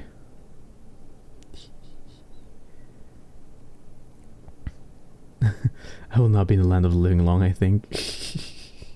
Not loud, just change your mood. No problem, Ophi. If you need to sleep, then sleep, of course, you know. Just sleep to the sound of me being excited about things I have. I see a model there that's not a Games Workshop model, if I remember correctly. But I think I got it off of someone because I thought it just looked very cool. And it could fit in within the rest of the models, right? Yeah, this one. Yeah, this is from a different game, but like her vibe... Wait a minute. Her vibe just fit my Drukhari so well. Also never completed this paint job. It feels bad, man. It feels bad. She has a really cool coat. I don't remember what game it's from. I do see I gave her a Drukhari hand. Like I green stuff sculpted like the hand on it to give her a Drukhari knife. Lol.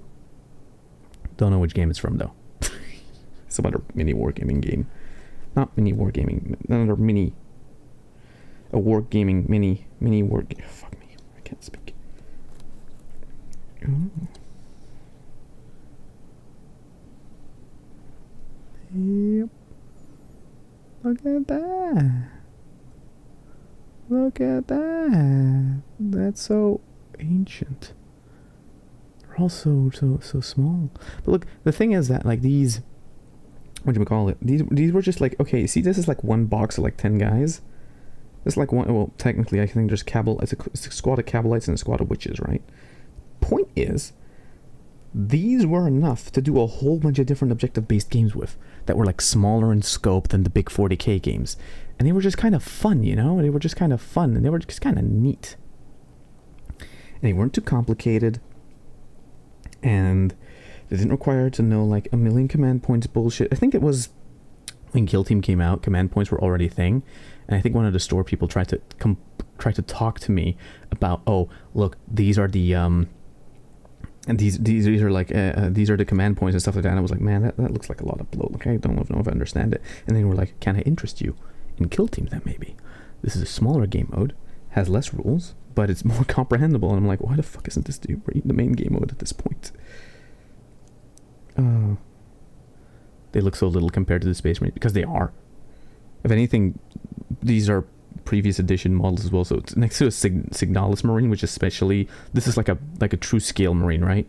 And technically speaking, these guys are Drukhari, so the space Eldars, right?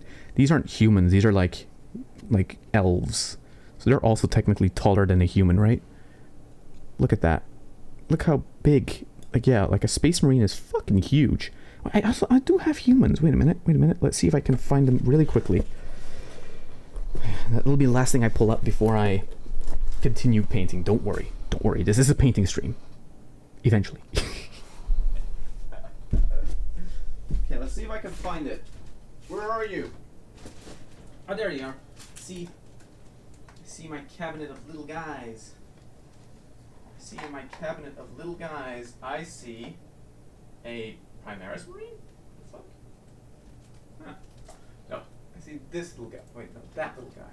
Which guy do I want to show?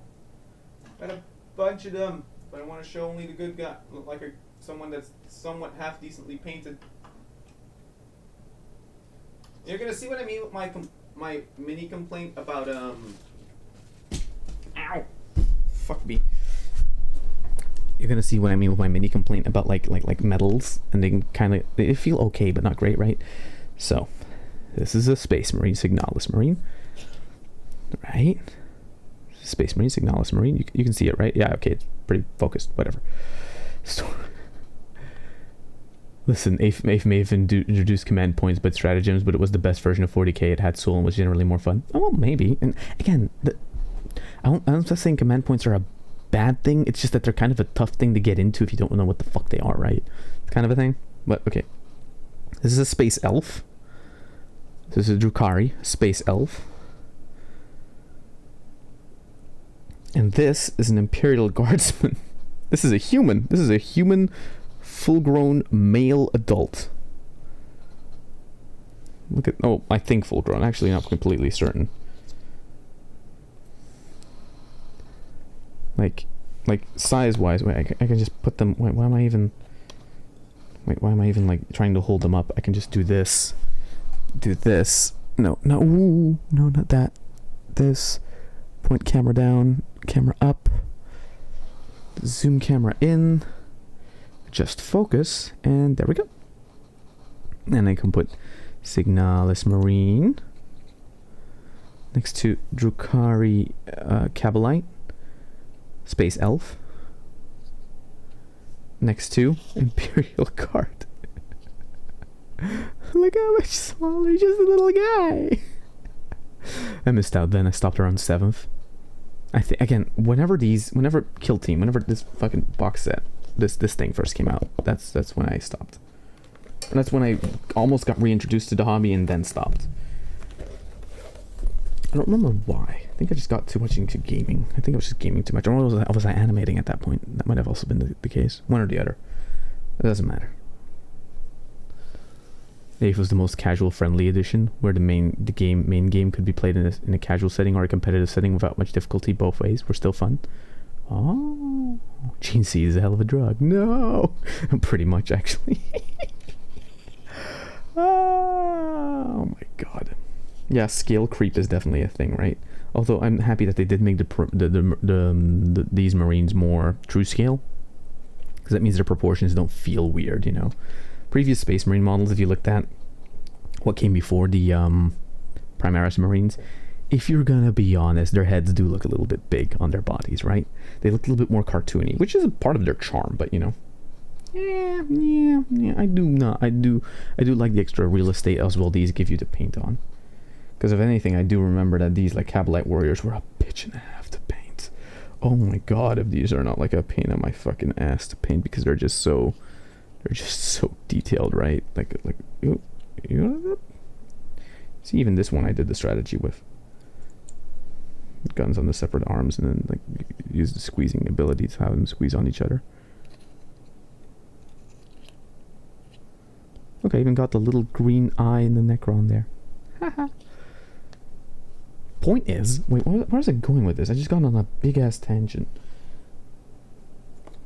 Point is, I have a kill team ready I could technically play with, and then I have one squad of these guys, which are metal. These are metal guys, by the way. These are like metal figures, because these are the old school ones.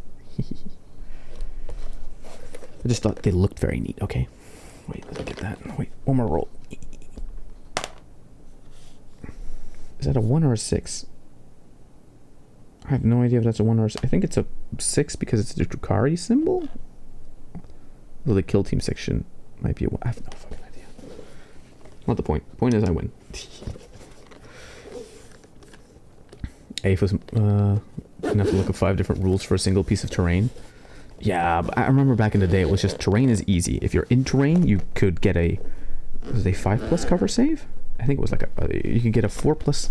If you're in terrain, you get a 4+ cover save. If your vehicle is at least enough in terrain, it gets a 4+ save. Or like it. And then if it's in when you're walking through terrain, you roll a d6 to walk as many inches as that through terrain, because terrain is difficult to walk through. You need to at least roll a 2 if you're like in a building and you want to go up a floor. You have to roll a 2 because then you needed 2 inches to go up. You deduct that from how many other inches you have left and how many else you rolled on your dice roll, and then those are the amount of inches you're able to move within the floor you go up on, right? Like that was easy. Terrain rules were easy. I don't know if they changed all that. They might have. I don't know. That's how I remember them. Simple enough, pretty much. Let's put this back. This box is back away, so I don't have to look at them. Oh damn!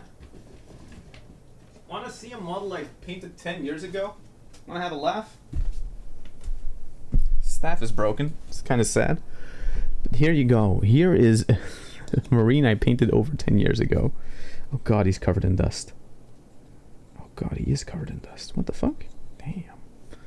Damn, but look at that. Actually, it looks more flattering under this camera light, if I'm being honest. Look at this. This is Tori's abilities 10 years ago. This is like I think it was early 2010s Tori then, I guess. This must have been right, how old must I have been? Like 12, 13 maybe? Not even? Something like that? I think 11 or 12, 13, something around that age. I like this face here. Like I kind of had the idea down. I just didn't have like directional lighting or whatever, which is essentially the step I'm kind of going at now, right? This is kind of a precursor to the sorcerer to the marines we're painting there. Interesting. Okay, now let's zoom out. Not that much. This much. Re-highlight our whatever is necessary. There we go. Ow! My foot. Eep. Eep, eep, eep, eep, eep, eep, eep, eep, eep, eep, eep. He's just a little guy. He is just a little guy. There's a goblin isekai novel known as Goblin no Okoku, meaning Goblin Kingdom, and it was a joke manga with the same name, I think. Nice. Goblin Kingdom. Fucking goblins. What was I doing? Oh yeah, I was trying to paint the eyes. Did my paint dry up yet? No, it did not. Therefore, I have quickly add a bit of water. I can quickly mix up a patch, a very small patch of eye paint for their eyes. In terrain AFOS, you get a +1 to your save, and it was a true line of sight to see things through it. Say you could see a unit through a window, you could shoot it. Now, even if they can see if I can see the unit through terrain there behind it or on the first floor, I can't see them by rules. That's how I remember it being very long ago, where it was like people were kind of bullshitty about it. But within games, we used to get around it with like being like, okay, let's see you see, because sometimes we honestly just ignored the rules from the store, right? We were like, okay, if you see terrain, look from where you're looking. If you're looking at a building, right, and you see one guy, well then you can shoot at the one guy. We made it more like okay, you can shoot the building or whatever, and you can still shoot the squad. It's just like, okay, let's say like 5 guys are behind a big piece of terrain, but like one guy shows his face over a piece of wall or whatever. Okay, you can take shots at the one guy, because it would be stupid to then be able to kill all the other guys, right? And then vice versa. Because I think that made most sense, you know, because it was like, you know, you keep it simple, keep it simple and a little bit logical. Because not being able to shoot them at all would feel stupid. But being able to shoot them and then have like 2 guys that are behind cover, fully not even in line of sight, dying, just feels stupid again. You know, I think, at least. Possible cultists, welcome to the YouTube chat. How are you doing? Doors in corners, once again. Doors in corners. I still don't know what it's reference to, but whatever. Okay. Time for big focus. Wait, let's refocus this thing. Time for big focus, big PP focus. Okay, big PP focus time. Big PP time focus. Big TP. Wait, what the fuck? What? Okay, wait. 100, and then like resharpen the face. Okay, big PP focus. Big PP focus. Big PP focus for eyes. Big PP focus for eyes.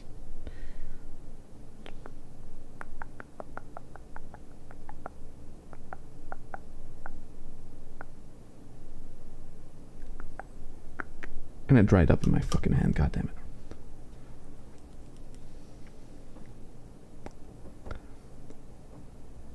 Oh my god, my cat's being a dickhead. Not as I'm doing PPP. Kitty, you're gonna have to wait until I'm done doing these.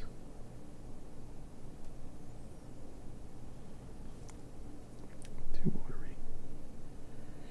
Okay. We can do this. Okay, big PP eye. Big eye PP. Big PP. Shit, fucked it up. God damn it.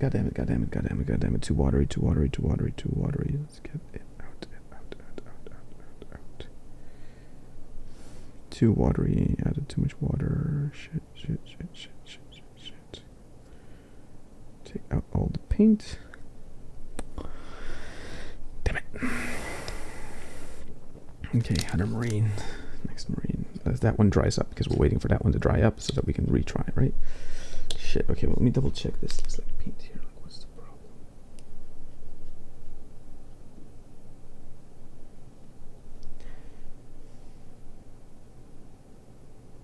Okay, there we go. Now we for a perfect fucking batch.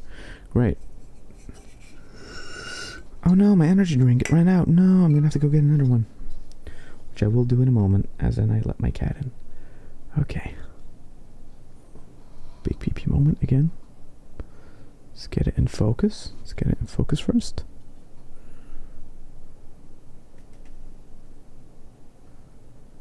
Good way of doing these.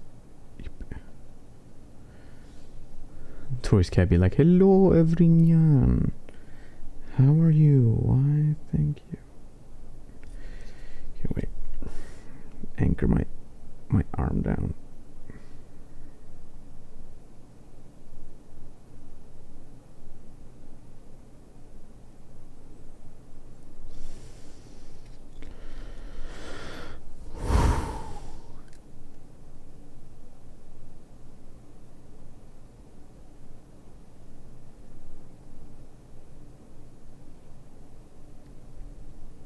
I fucked up.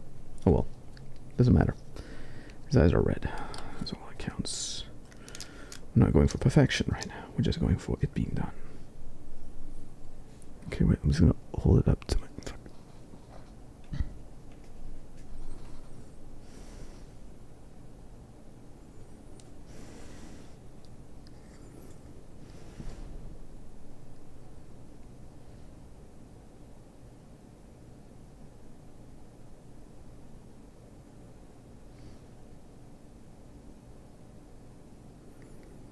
Oh dear, I fucking ruined that one again. Shit. This one just doesn't want to be painted. I'm not gonna lie. Oh shit, I'm ruining it. Oh my god. Ah! Hello everyone. Why are you? Why? Thank you. Why are you speaking English? Musume wa maraka jinde. No, it looks high. Those eyes are just kind of like right around, but not within. So he looks just kind of weirdly high. For some reason. Not what I wanted, but... Damn it. Red enough, I can go back over it later. Although maybe I can make it look like a glow if I make the inside more. If I give it like a very stern, maybe orangey almost. Like the Wild Rider's red. Put that in. Maybe perhaps that could make like a almost glowy type red, technically speaking. We'll have to see.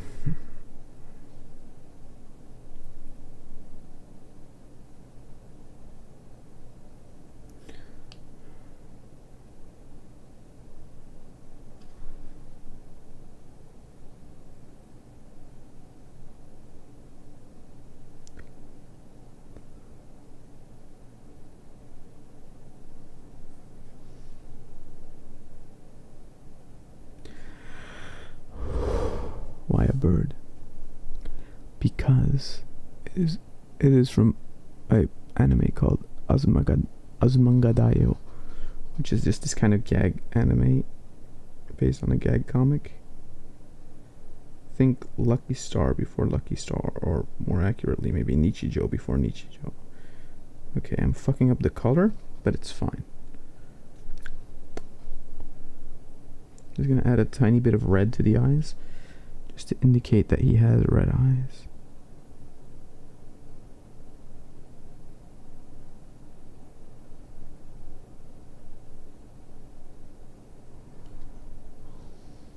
They're all just gonna look high, I guess.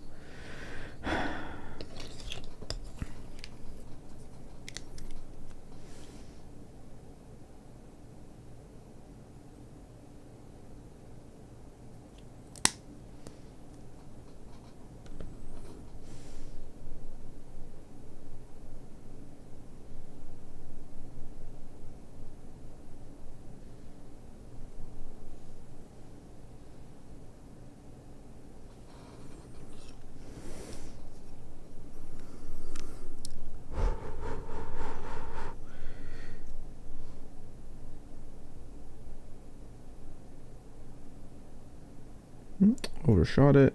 I can just correct the.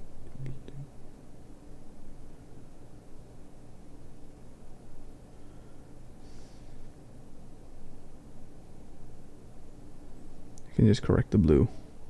That's what we'll do with those guys.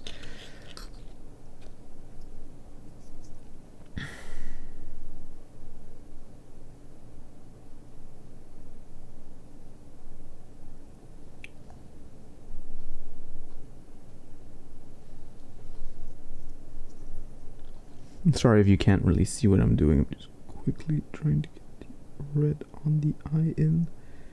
But it's such a, like, very sharp, tiny thing to do. It's kind of hard to do it in a way where you can easily see it on stream. Because it's just kind of...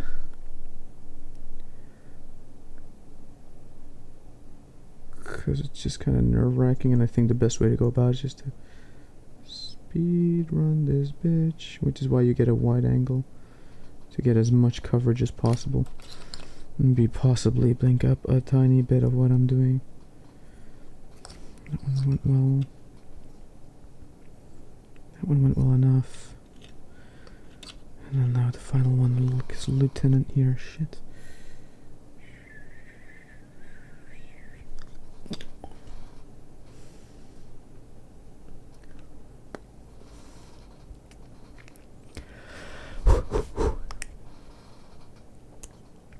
Back to talking about anime.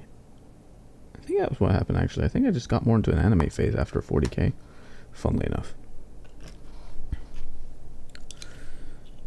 It's cheaper, you know? Just watch anime. Instead of going all the way outside and shit. Maybe it was post 40k where the hermiting began. Funnily enough.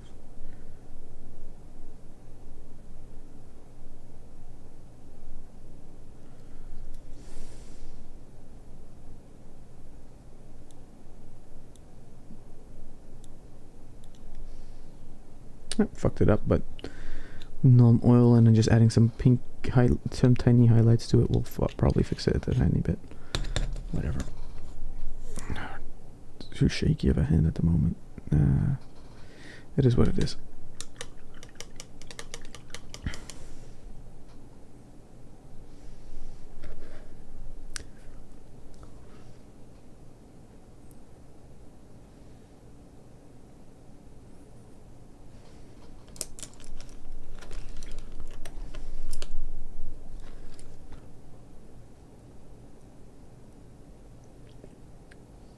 Okay, let's just add null oil into the weapons now. And then we can go back to... What's the main thing we're doing, I think? Did we give everyone? No, we didn't give everyone that treatment, did we? No, we did. Looking over the models quickly. Yeah, no, I think we did give everyone a... That's funny. A quick shading extra line. Yeah, I think we were doing the yellow last time we left off. I see we already did it on this guy. I think this guy as well. Yeah. So it's these three still need their yellow redone. Yes. Okay, and I'm gonna add non oil because it's fuck it, everything fixes with non oil. Gonna add that a little bit over the red of the guns to fully integrate it more with the things we're doing and re-blacken the recesses of the gun a bit for contrast later on. Might bring up a little bit of extra red paint in a bit, but that's not necessarily for now.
I was talking about something before.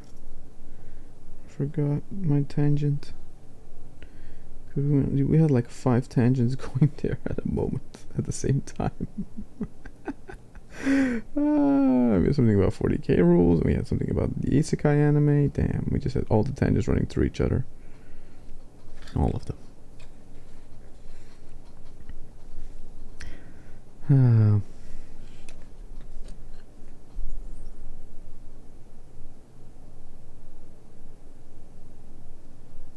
Yeah. I don't know, the season of anime is not mega interesting, I find. It's not really a show I'm looking forward to watch. Oshinoko was kind of interesting, but it kind of suffers in that weird way where it's like, it's only interesting when it's not utilizing its stupid tropes to basically be a weird idol show. As in, Oshinoko, in my opinion, was interesting when it's talking about like the industry and experiencing the industry and talking about, yeah, how like the kind of the cynical nature of some of the part of the industry and stuff like that. That stuff was interesting. When it then becomes like just a regular ass love triangle with this dude and this other dude and his sister, it's like, bro, I do not fucking care about those bits. Those bits just bore the tits out of me. Have them talk more adult talk with people in the industry. Hell, cut out the children and just make it like all about the industry and stuff like that. I would much more prefer that. You know? The way the actor has to like basically network with everyone and then they kind of do deals for each other, like, you're gonna be in this as a favor to monkey scratch my back so I can put you into this, monkey scratch their back and stuff like that.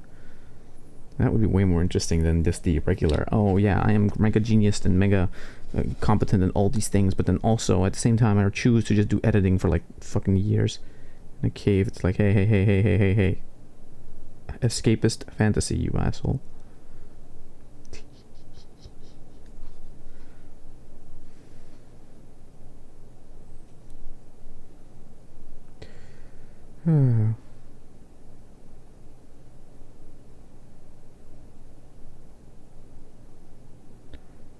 Quickly going over the red, not black, the red. Just a tiny bit. Just a tiny bit. Just to get all that stuff in there. I can hear a bell ring in the distance. What the fuck? That's not good. Stop that. Great way to wake everyone up at 8 in the morning. Imagine living next to that place, bro. You'd sabotage a church so quickly. If you imagine you have to live next to a church and it goes bing, bing, bing. Well, the reason you got to live there probably is because it was cheaper because there was a church already there, but that's not the point. In my menial tiny example, that wasn't the point.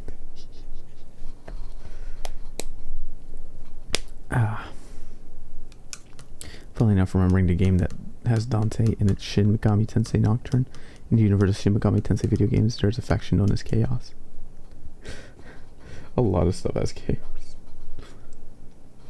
But do they resemble the Warp, though? That'd be kind of funny, though, and I'm not gonna lie. Also, I do find it always funny how, technically speaking, in Chaos, right, you have the Chaos Demons, but they're not demons. It's spelled Daemons. It's like D-A-E, so it's different, supposedly. I think it's a different spelling from demons. I don't know where it's from. The point is, technically speaking, they're not a race of demons, they're a race of daemons. Yeah, I always found that a bit funny. Just call them demons, because fuck it, they're demons, right? Don't be difficult. They're just demons. Who cares? No. I was about to press things wrongly sometimes. Bring that back up. There we go. Worst mistake in my life was watching the first episode of Boku no Pico. Okay, that's just a hentai, okay? If you just chose to watch a hentai, you can't be like, oh my god, it had hentai things in it. It's like, dude, the meme is that you watched a hentai, right? I always found that funny, but in the 2010s where it's like, oh no, Boku no Pico, my eyes have been defiled. And it's like, yeah, you put on a hentai. The fuck did you expect, bro? Put on Euphoria. That'll scar you for life.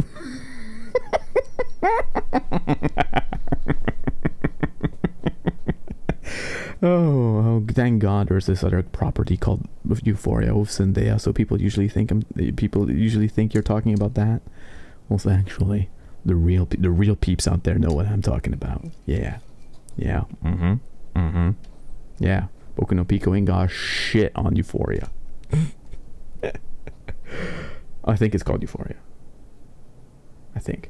Actually, not certain anymore. Why are we talking about hentai again? God damn it, Chris. This is somehow making me talk about hentai again on the channel. Not necessarily that you did that before. My old house was 2 blocks away from a church and the bell ringing would ring every hour. Oh no. Now we just hear gunshots and no church bells, which I don't know which I prefer.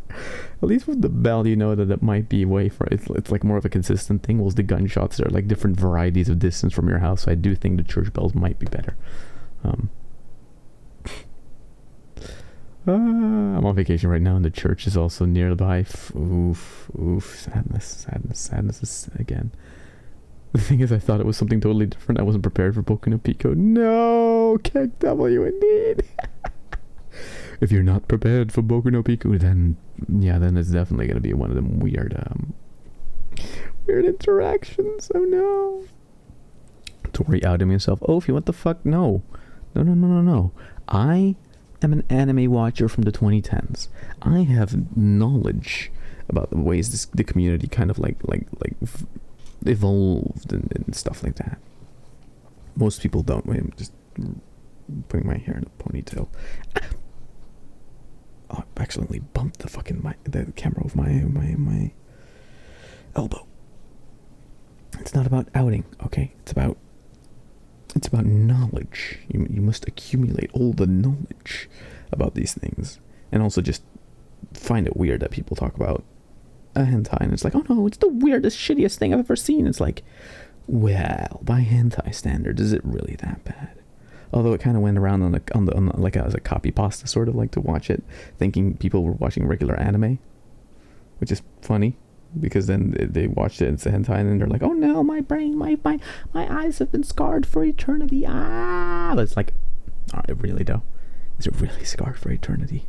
Are you just too weak-willed to admit that you willingly clicked on it? Like, the only places those links were available on anyway were on hentai sites, so like, come on, dude. Don't be weird about it. Own it.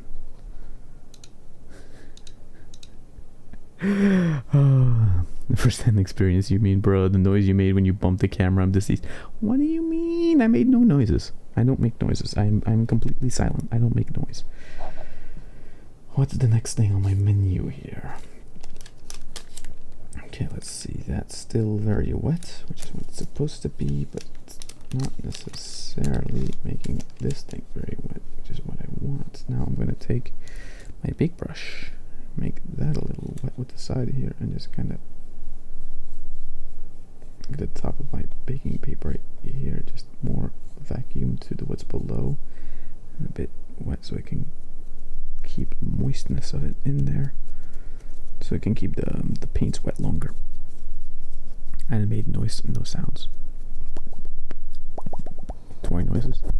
God damn it. I feel like you guys it's that fucking Buzz Lightyear meme from the first Toy Story. I feel like you are mocking me. I feel that you are mocking me. Woody goes all crazy shit. Woody was an asshole. Phalanx yellow. Do I wish to highlight now with phalanx yellow? Maybe hold up the minis I did before to see what the fuck I did with those. Yes. Yes. Yeah, sure, why not? Fuck it. Shake that little pot. There we go.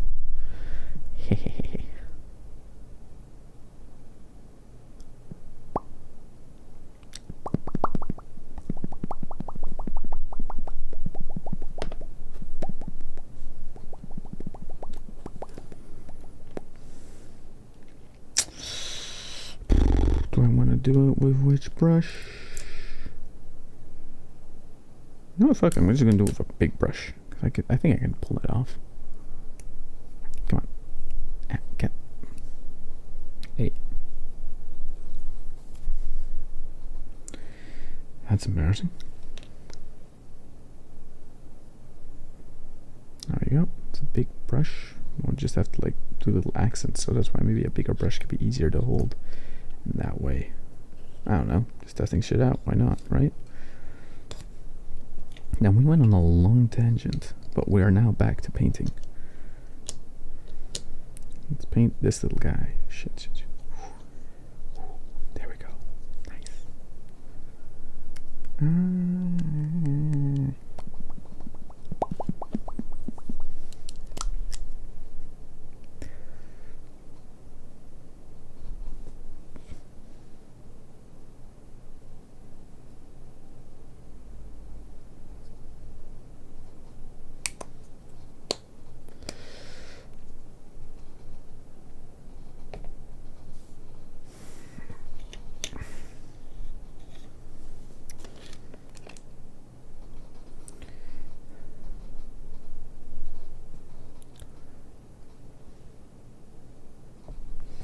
Put under drop there. Slinky is best boy. Slinky is best boy. Lol.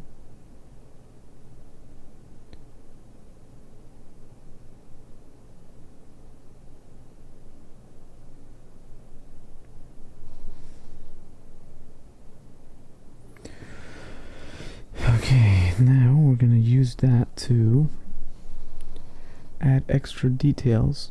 Whoop, 70mm now.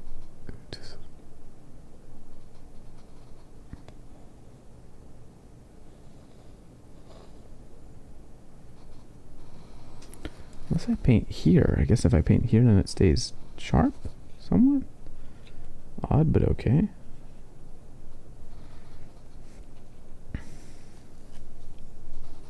Streamer man turned into a fish. Oh no.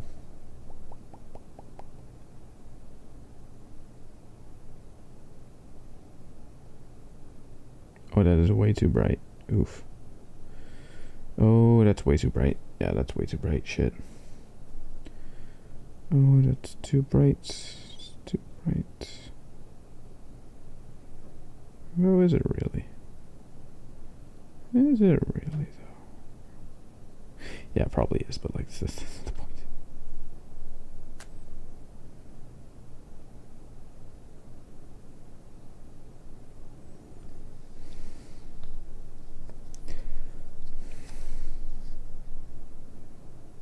I love my cat being a fucking dipshit. And like on the corner of my window being like, oh, I'm gonna keep scratching your mosquito nest. Cause you, human, have to open this fucking door. I'm resisting now. I'm like, no, I will not proceed to do it. I am painting this. You will have to wait until I am done. My fucking model is covering the thing again. Shit. God damn it. Streamerman turned into a fish. What do you mean I turned into a fish?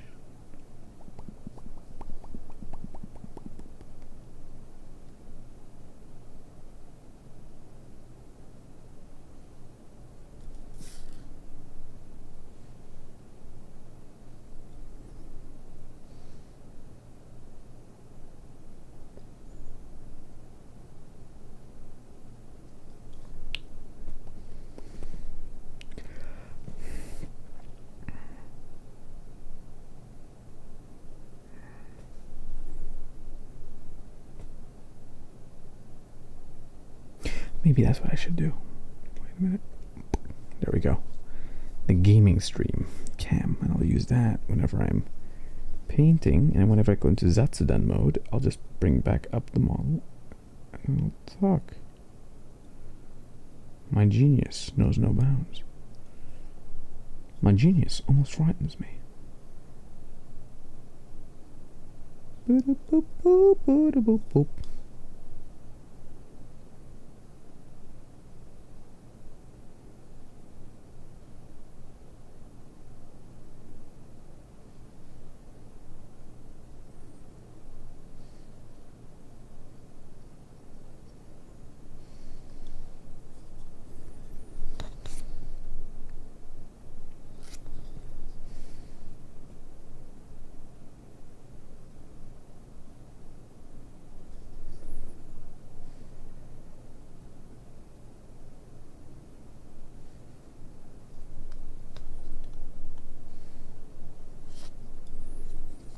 What did I think about Top Gear?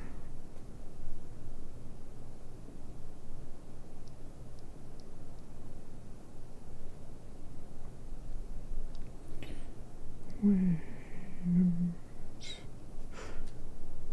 I'll read the chat in a minute, sorry.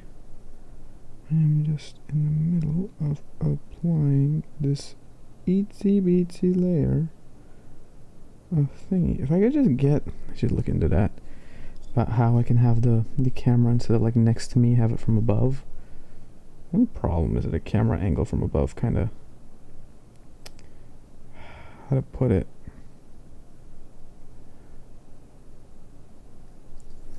doesn't always work as well as you think you did that. It do, kind of.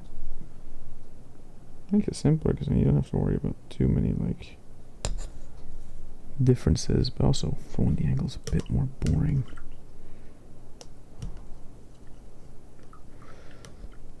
I want to know something funny. Yesterday I did like an alpha mountain coaster. I usually don't yelp, but well, yesterday I did a Tori. What the fuck does that mean, a Tori yelp? What is that? An unholy screech. There you go. The most unholy of screeches. Okay, I'm gonna quickly let in the cat, prepare its bed.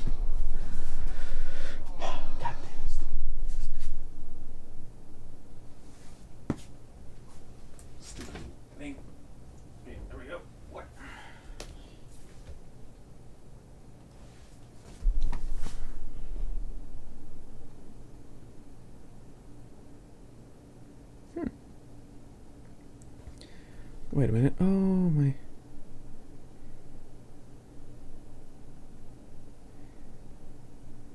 Okay, wait. Let me bring back the cat. Okay, give me a second.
God, my cat's an idiot.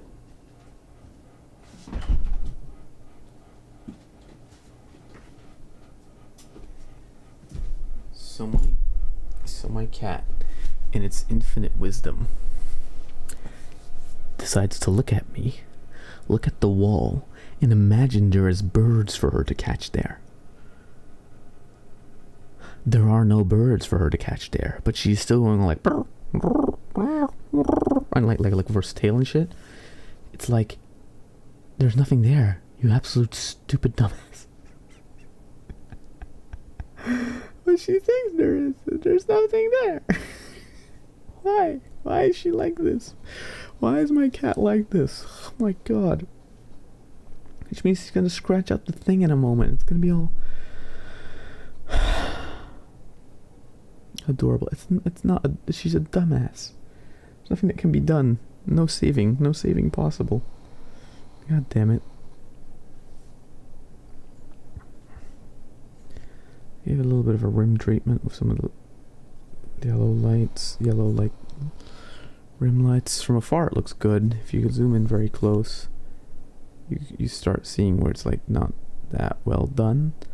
But that's okay, because the thing with Space Marines, right, is you're making the army to be used on like a playfield or whatever, right? So if the paint job isn't perfect, that's actually perfectly fine, you know?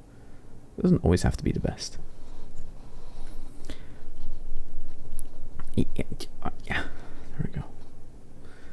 Another one for the pile.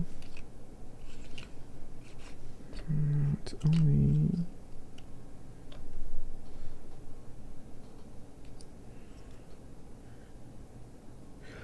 Oh, I re-highlighted them with their original color, with the Creel yellow. Yeah, now I see.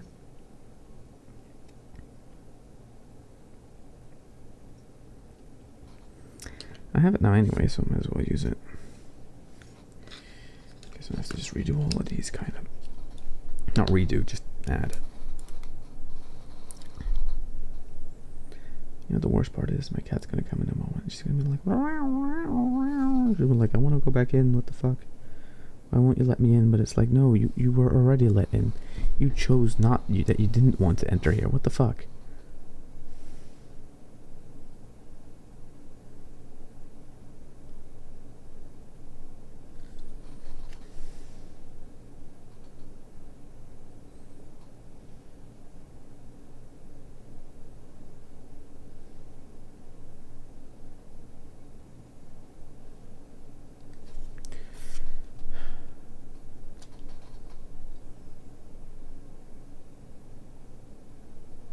It could be its own like novel title. My dumb cat can't be this stupid. It's like, well,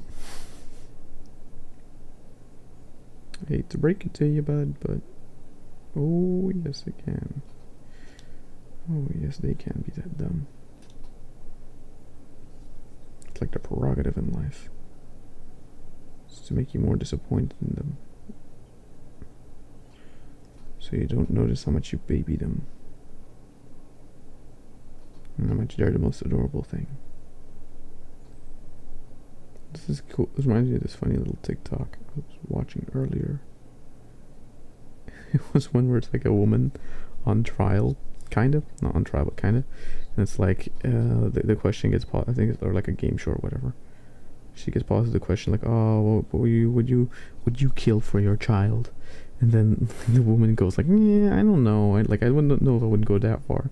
It cuts to a guy with his cat, and the cat's being all adorable, and the dude's like, I would commit war crimes for you, yes I would. Aaron Yeager ain't got shit on me. It's just like, what the fuck, dude? Oh, but you like get the feeling, you know, if your cat's doing adorable in that moment, you know, like, oh, if anything were to happen to this thing, I would John Wick anything that's necessary. John Wick ain't got shit on me if my cat gets hurt, right?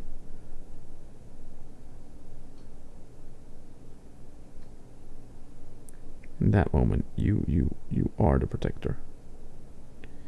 Oh, but you would have that feeling for a child. I do not care. My cat is the superior kitty. It's the superior cute animal in life. What a child would. I do not care for children. I care for the kitty cat. The kitty cat is adorable. Woman, your child is disgusting. It is a heretical beast. A demon compared to my little kitty. My kitty is also very stupid and therefore cannot save itself. Oh, well. I miss my cat. Oh no! No. Give my cat extra cuddles tonight. Aw. As if she were my own kin. Indeed, because they are. They are your kin. The moment you get them, they're like, now, they're a part of the house. They don't get to decide on a lot of shit because they would decide on stupid shit, but like, still. Do you even see what I'm doing? Oh, okay. You do kind of see what I'm doing. Okay, that's good.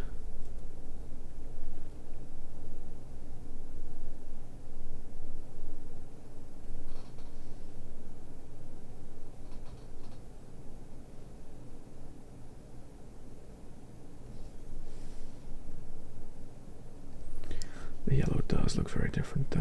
It looks like a different, really different shade of yellow. On camera, it blends way better than in real life, actually, funnily enough. Seemingly.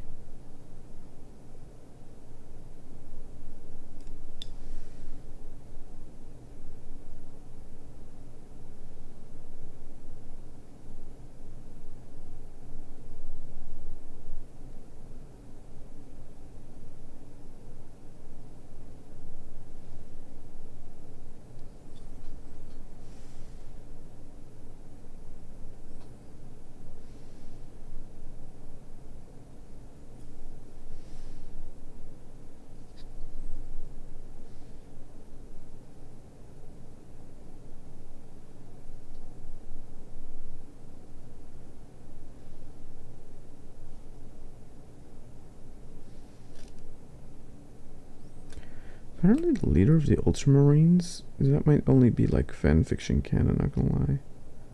Has like a thing for an elder, which is, you know, funny. So I guess in the 41st millennia, that's the ancient old Metal Gear question. Can love bloom even on the battlefield? I guess, I don't know if that's true, but smashing the Illusi definitely seems like a thing of the battlefield. It's the 41st millennia.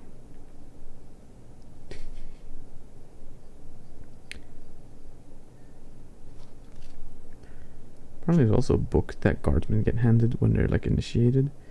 And it's like a book full of like, I wouldn't call it self-help, but self-help. But I would say it's like a book full of like things like, the propaganda of like the aliens are weak, don't worry, you'll be able to kill them very easily. And they get to the battlefield and it's like, wait, what do you mean Tyranids can withstand shots? It's kind of crap, you know, at least inform them of what they're going to be facing. But it seems like a typical day for the Imperium. Gaslight, gatekeep, girl boss. Do.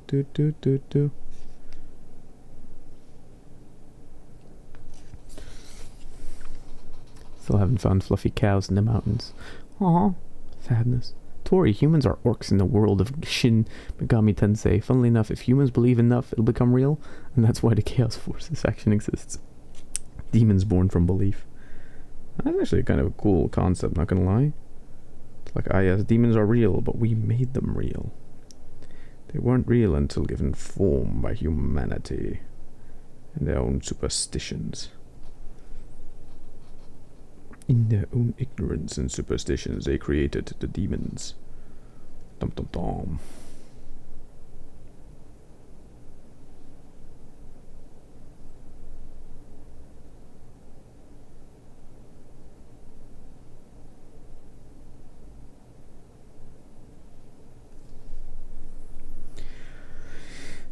I'm kind of fucking up some things, but every time I fuck up something, I'm like, okay, wait, if I just apply more yellow to it, will that fix it? And it's like, maybe.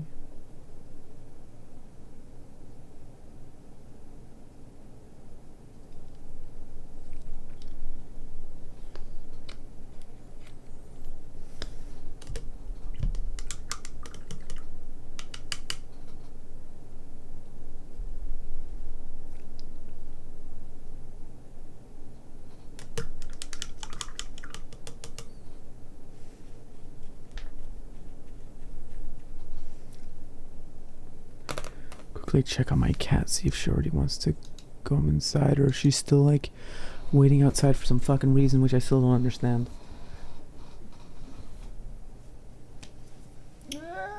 Stretch.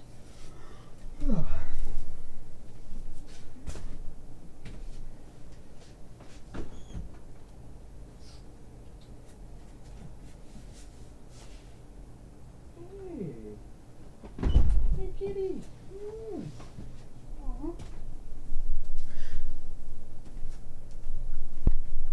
You're rubbing against that pole. That's not where you need to go. You need to go to the bed. You need to go to bed. But first, we will try to get you on the camera. Let's see. Let's see. Let's see. Oh. Oh. No. Those are not the things for you to.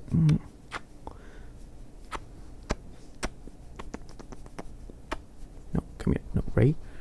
It's okay. No. What? Okay, she's doing that thing where she's like being standoffish. No. Okay. Wait. If I just hold you like this. What? Did you step into a spike? What the fuck is that? Ray, what the hell? Your fur is all fucked up. No. Hey. No. Look at the kitty. Look at the kitty.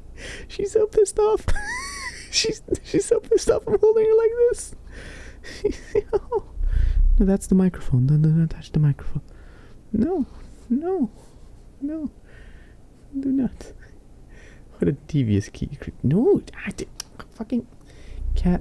No, that's the microphone. Do not punch the microphone. God damn it. Okay. I'll put you to bed.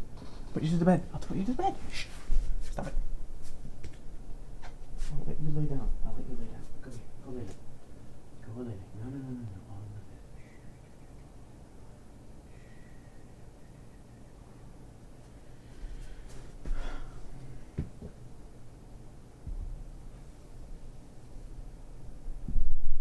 And then she's rubbing the, like, what the fuck? What do you want, cat?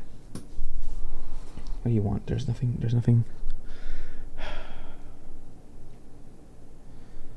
What the hell? No, that's the computer. Do not touch the cables of the Ray. Now she wants to go back outside. Oh, she wants me to give her food. Okay. How am I gonna do this? Okay, I know what I'm gonna do. Because it's gonna be a little while of me actually not being here. I'm gonna activate the BGM. I'm gonna activate the loading screen. Okay, and I'll quickly be back. BRB.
Okay.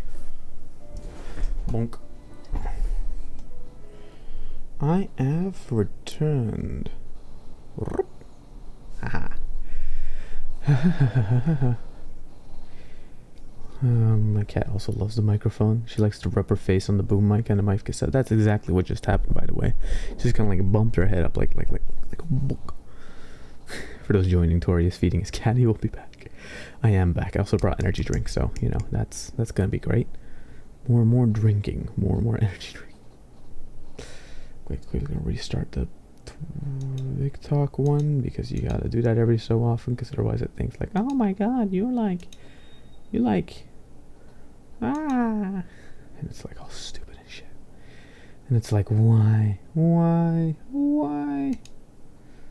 An interview. Fuck it, let's do that. Wait, no, is there not a... What is the topic? Gaming 40k, beauty, fashion. What? Beauty, fashion? I guess this is beauty. This chat interview, actually, more than likely. Yeah, fair enough, right?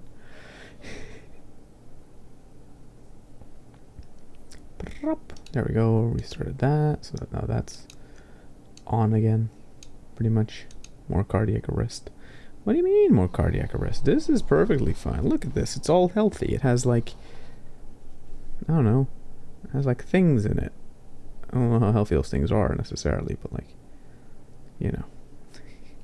Don't question it. Don't ask it too many questions.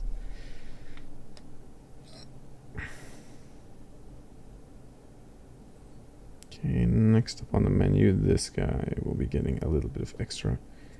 His head is weirdly like shiny and I don't know why.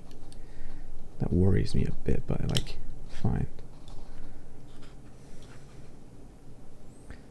So we have that final guy there. These are all like getting like the yellow is a bit like striking. I kind of dig it in a weird way. Essentially, the best thing about these Marines, right, is because they don't maybe look great from really close, right? Like really up close. Probably not the best looking Marine or whatever the fuck, you know? However, from a distance, they look like little guys. They're just little guys, and that's what I want, you know?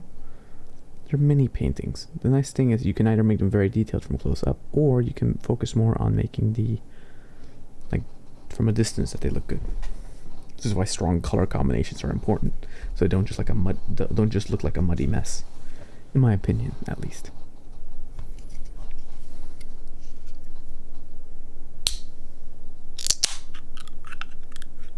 There we go.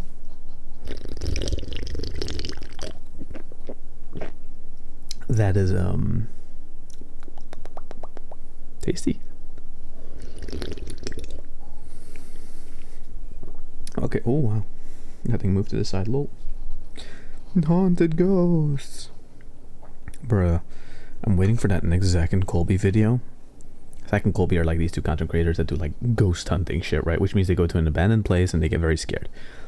And even though I believe that their emotions are real, what they're experiencing probably isn't ghosts and stuff like that. I do think they're hyping themselves up a bit more than you would think on that. However, it doesn't make the content any less entertaining, which is the most important part of it all, right? So, what they have going on is apparently that the newest video that they did, or are doing, but like they're waiting for like a goal to reach it, right? Like they're at 9.8k. 9.8k? What? No, 9.8 million? No. Let me try and find it. What the fuck is it? Oh, Pep and the damn it. No. Oh shit. Wait, let me quickly go to YouTube as I'm looking for it, you know, because this is the perfect time to go dumpster diving for content. No, it was on Twitter. They're trending on Twitter because of it, right? Where are they? There they are. They are. There we go. Damn it! They don't have their fucking God. Shop Excel? Why don't you have your fucking YouTube channel linked on your Twitter? Maybe that's where you can get your stupid whatever. Point is, they are at 9.8 million subscribers, right? And if they get just, was that 2k more, then they'll release their new video or whatever. But I just want to see a new fucking video. I don't want to wait like fucking ages for them to get past their point. I don't know if it's supposed to be, I guess, a push to get that last amount of people out of there. But I don't necessarily know if it's working that well, yes or no. The annoying thing is I just want to see what they did, because apparently they stood a week at the Conjuring house, which I just think is very funny. Because all of their videos there are bangers, because they like get so fucking terrified and shit. Then to do some light storytelling and stuff like that I find interesting and intriguing. If anything, they make better videos about the Conjuring house than the Conjuring movies have. My humble opinion. Like, there's more drama going on and stuff like that. Even though their effects are, you know, definitely nothing's close to that, because those are not budget movies, but still.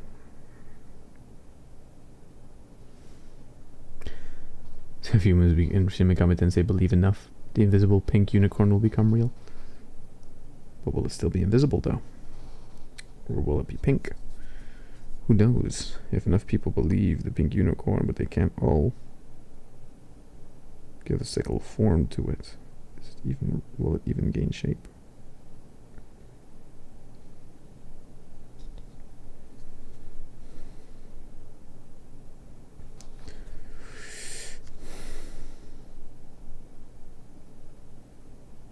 What I do like about Space Marines is they're just big areas to kind of shade. It's not like those Drukhari I was showing earlier, where it's like a bunch of little forms. Here, this is kind of just simple to paint in. Kind of makes it more fun to do, actually, maybe.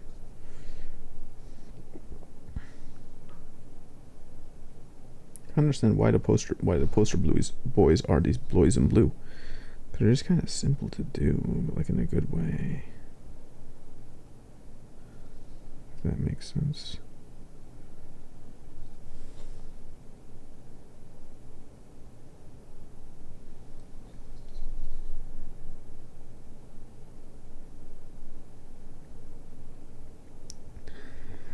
Hehehehe.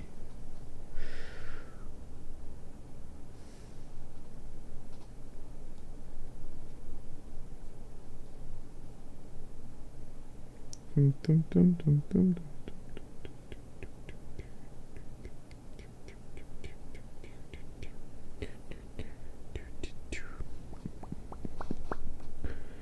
Bum, bum, bum, bum, bum, bum.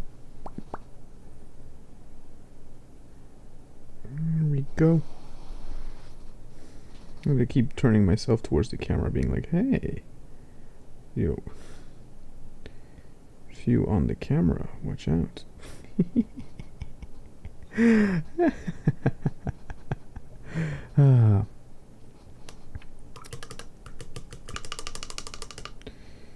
Anyway, do I read chats? Yes, I do try and read the different chats, not gonna lie. Try and read the chats, but I have like 4 of them open, so I try to swap between the... Your stream is restarted more times than I've questioned my sanity. Is that true? Well, I guess the kick stream's having more trouble with its output than usual. Oh yeah, it is. Oh my god, I've just noticed that. Ooh. I've just noticed that. Oh yeah, I clicked between the OBS values, and apparently, yeah, the kick one is just having a hard time with it. What the hell?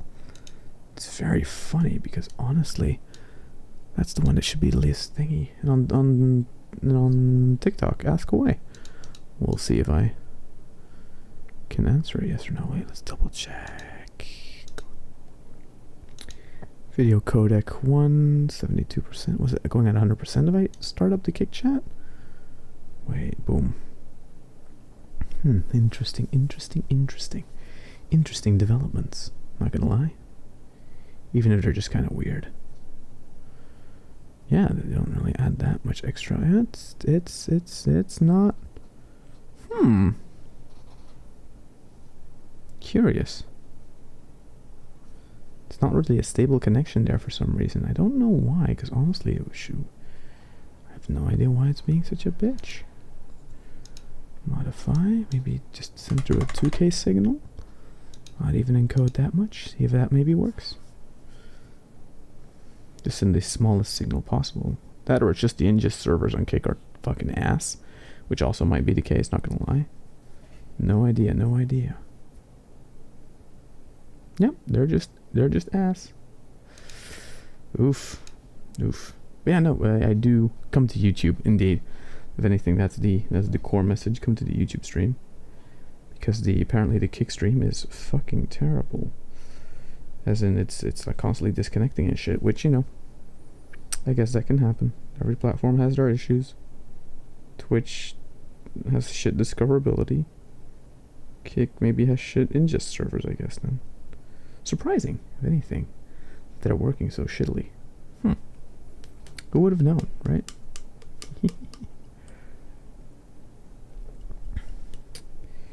Nothing we can do about it. Nothing I can do about it. I'm not that much of a tech wizard, and the RMTP thingy is just, you know, it's just an add-on. It does its work as it tries to do it. If it can't make a good connection, then that's either because of, again, my connection, which YouTube and Twitch seem to be fine at the moment, so it's probably, yeah, it's probably their end. Too bad Kick, I guess, doesn't have good ingest servers. Skill issue. I'm surprised there actually are people that use that platform, because I'm going to be totally honest. When I first heard of Kick for the longest time, I just think it felt like VidMe, where it's like, ah, yes, this platform exists, but people are not actually going to use it. And then it got proven wrong that people actually do use it, and it's like, huh, go figure. All of their red look very shiny now because of null oil. That's not what I wanted it to do, but oh well. Fine, I guess.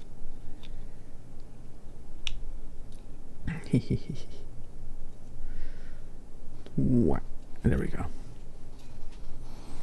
Next, marine propped up for small paint detail. Highlighting.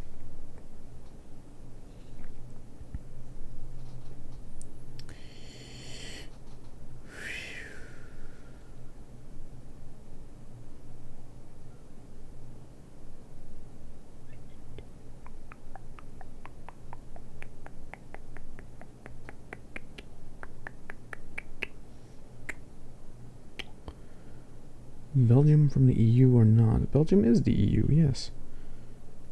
If anything, it has to kind of be, right? Because of the whole capital thing.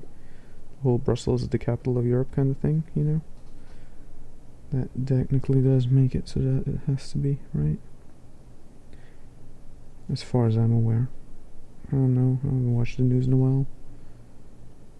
Maybe that changed. It wouldn't. Although if that changed, how the fuck would it change? No, shit. Okay, wait. Ooh, too much paint. Too much creases. Add a lot of water to dissolve it, and then just use a dry brush to scoop up the water with the paint. Eliminate it so that it doesn't have the thing on it. There you go. Thank you. Look at that. All the thing out of there. Isn't that nice? Oh my god. The yellow on the rim there doesn't look too nice. I'm just gonna continually... Oh, fuck it. Let's just make it fully yellow. Fuck it. Why not? There's not really the yellow to really fill it up with. I really gave it a frosty layer with a spray can.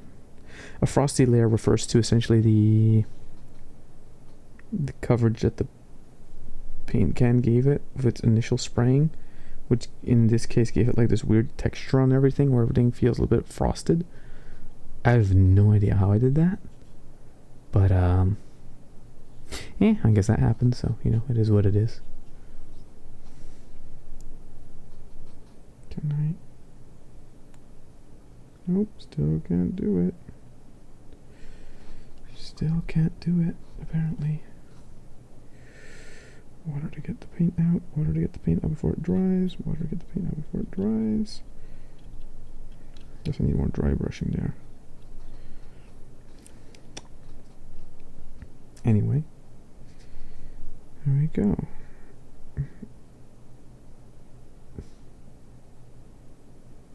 You happy? I'm fine in TikTok chat. Thanks for asking. I'm doing good.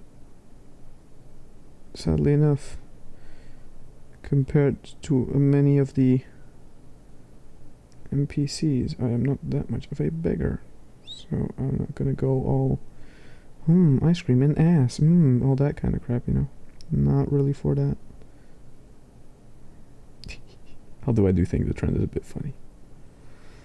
You know, I know what I like more is the people complaining about the trend. I think that is even funnier. Like watching Papa Meat videos and stuff like that, going over a few of them, because it's just kind of absurdist in what's happening. So that kind of makes it funny in its own way. If that makes any sense, you know.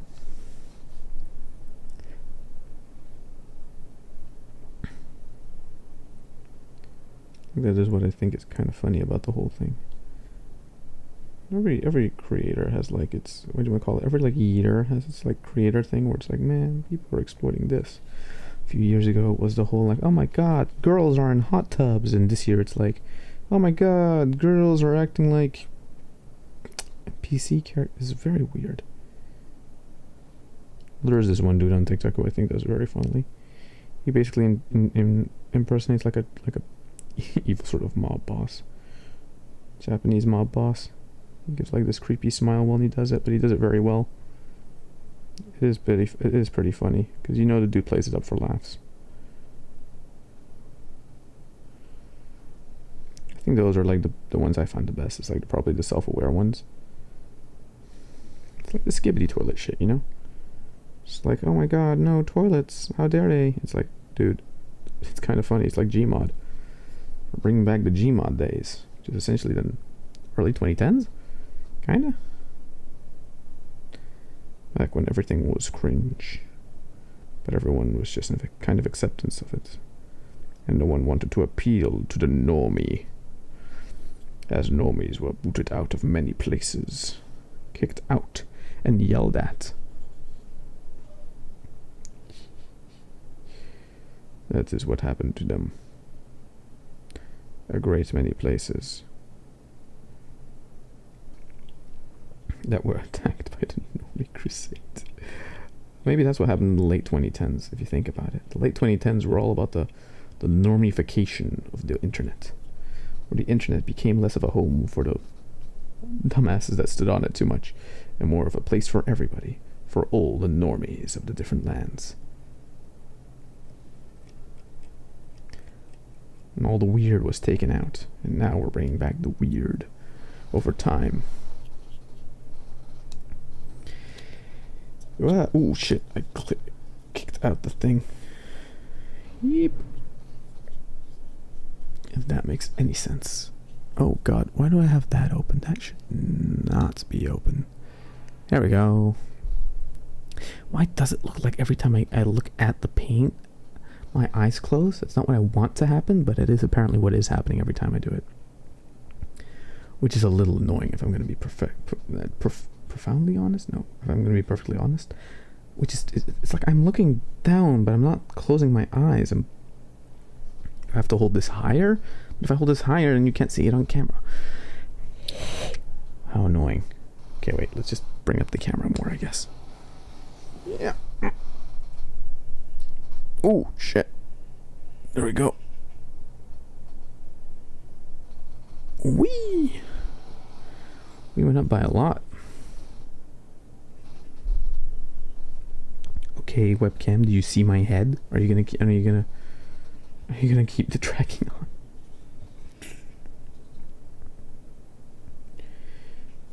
I'm gonna have to give this guy an extra coat on some places. Because honestly, the paint on job on him is probably the worst. Oopsie. Oopsie.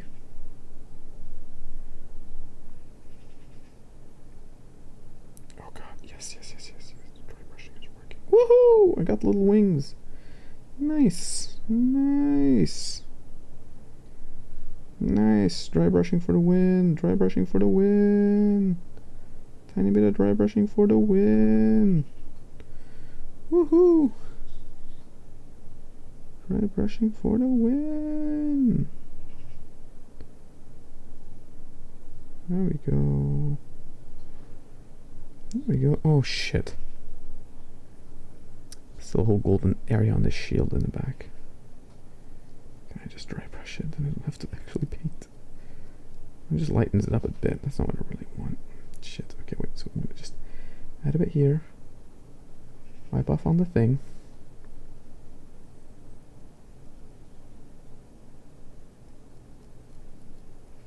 And just cover, light cover stuff that adds to the appeal of the brush thingy. Ta-da! And that adds a bit of highlighting layer. Keeps the darks in the darks. It makes the shield more dynamic. Oh fuck! The focus is all shit. Oopsie, my bad. There you go. Haha.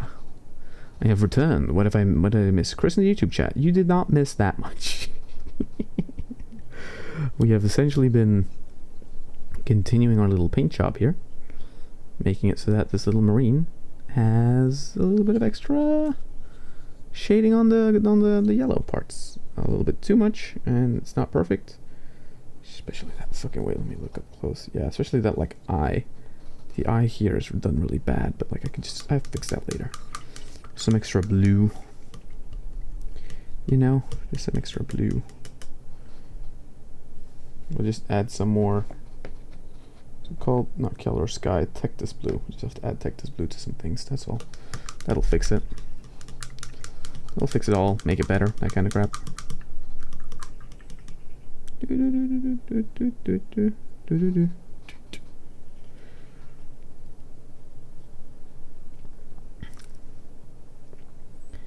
If anything, for the rest of the day, it's a kind of calm stream. There's not that much to say.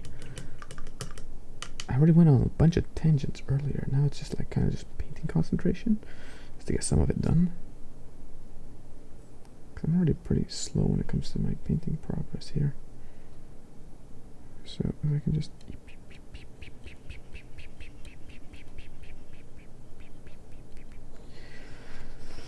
boom, baby. Hell yeah, let's go.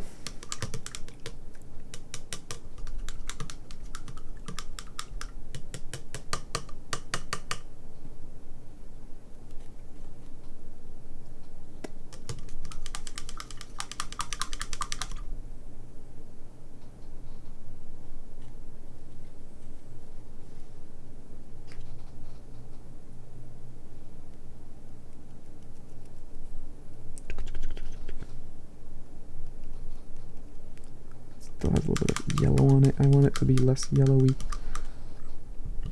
I'm enjoying the chill vibe. Maybe just my sleep talking though. Well, the nice thing about the microphone again is like it's set to be fairly loud. So like the whatchamacallit,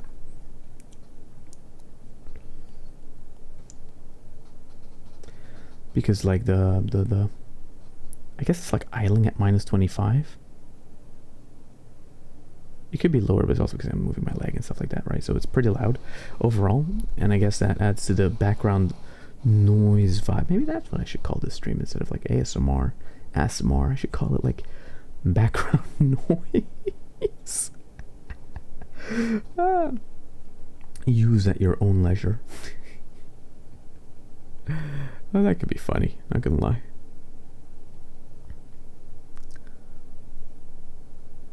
Me in the YouTube chat. To be honest, I would not want to be born in the world of Shin Megami Tensei. Life is hell. You become a demon if enough humans believe you being a god or a demon or a monster or other things. Well, if it's a powerful thing, then that's probably not too bad, right? You can take advantage of that. The problem, I guess, is more like, hey, if they all believe you're a demon. But then again, you get demon powers, though, so is it that bad necessarily? I don't know. Like, the whole being a demon thing doesn't necessarily strike me as the worst thing ever. Oh my god, I just got jump scared by the whatchamacallit. Got jump scared by my side of the room, made a weird noise. I was like, it was a weird noise. Very much sadness. Very much sadness. Going over all the chats quickly. To be honest,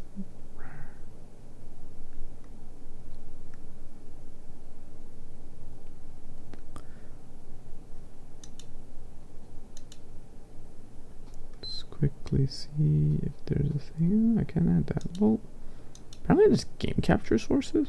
Interesting. Because how I have it now routed, right, is so you have OBS. OBS is the camera is routed it's all routed into OBS, right? OBS is sending out a virtual camera. That virtual camera goes into TikTok Live, and that is being sent out there. Kind of annoying. I have to use a totally different app for it, but it's because TikTok doesn't give away streaming codes apparently, except some people that do have them. But I guess those creators are big enough to like warrant them, which, you know, fine, fair, whatever. Anyway, now that I've painted those guys up, time to analyze the one guy I have sort of painted up and see what I did there. Could I rewatch my own streams? Maybe, but I'm not going to. So I just painted some parts of the blue. Yeah, I guess I just painted some parts of the blue. Interesting. Yeah, it is what it is, you know. Yeah, I point a little arrow there. It's like a direction arrow. Oh, that's how I did. That's how I did. Oh, that's why the back doesn't really have any like major highlights. Oh, okay. Okay, cool. Neat. Smart. Maybe we should start determining that for all of these, like a highlight angle. So now we essentially did like neutral, like highlighting and shit. Although we still haven't done the gray on a lot of them. Stream's gonna take forever. But like, right, let's see, right? So what would be an interesting angle for this guy?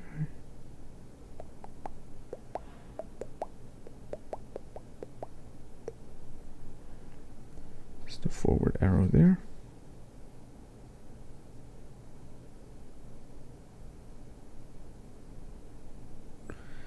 Forward arrow there. I just noticed everything is blurry again. That's not good.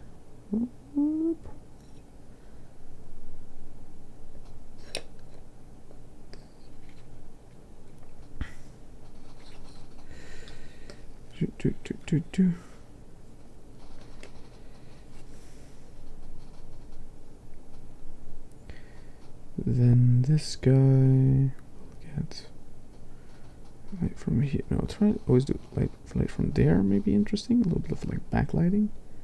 That could be pretty cool. You don't read TikTok chat? No hate though. I do read TikTok chat. I just read TikTok chat quietly because TikTok is a lot like Kick in that sense. It's an interesting topic, by the way. Like TikTok is kind of a little bit like Kick in a way, where because the moderation tools and stuff like that are so unfiltered that it is more of a pick and choose what you kind of respond to, right? So for a lot of it's like you can perceive it, but is it necessarily something I have to give attention to? Yeah, kind of in a pick your battle sort of way, a little bit like that. You know what? Yeah, exactly like that. And imagine it sort of like that. That's where the choosing of what to respond to on the different platforms kind of comes in. Put it like this. Again, little arrows here to determine where I'm going to aim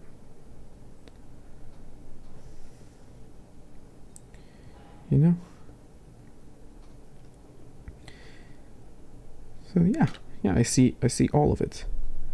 Because TikTok Live essentially has like its own app open, right? So you see all the activity and stuff like that that happens within it.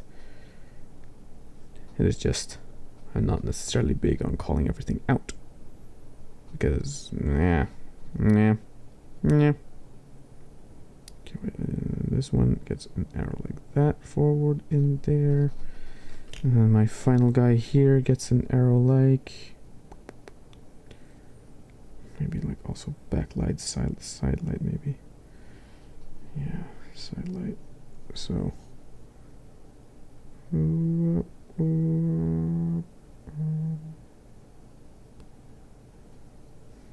There we go.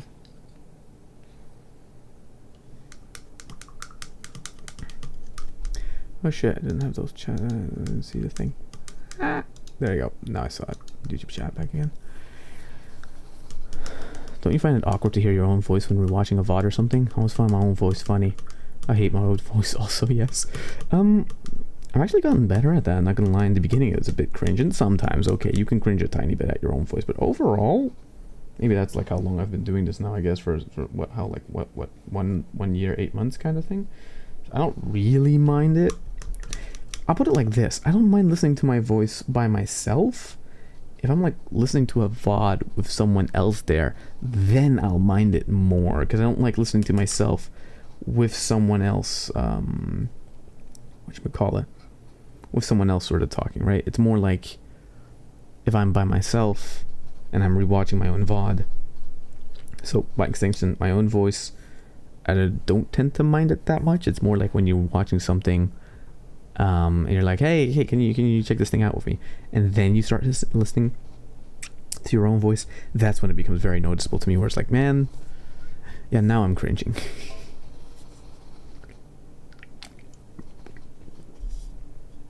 If that makes sense, you know? Tori is a pro streamer at this point. I wouldn't call myself a pro streamer. I would call myself a... What would I call myself? Way too obsessive streamer with what I do, I guess. It is like my main hobby thing I do. The one downside I find that I've been having, that I've been wary of, I just don't know how to fix it, is that I'm not less able, I am less inclined to just kind of improv stream, which is annoying, because like the whole idea of the backup idea for the backup games and stuff like that was that I would just improv stream from time to time. But now I seem to like just kind of care to only work during the scheduled streams, and that is a little annoying, because I actually did like it when I improv stream from time to time more. But now I'm doing it less. I think this is also because like I'm streaming more in the morning, so then I tend to lose my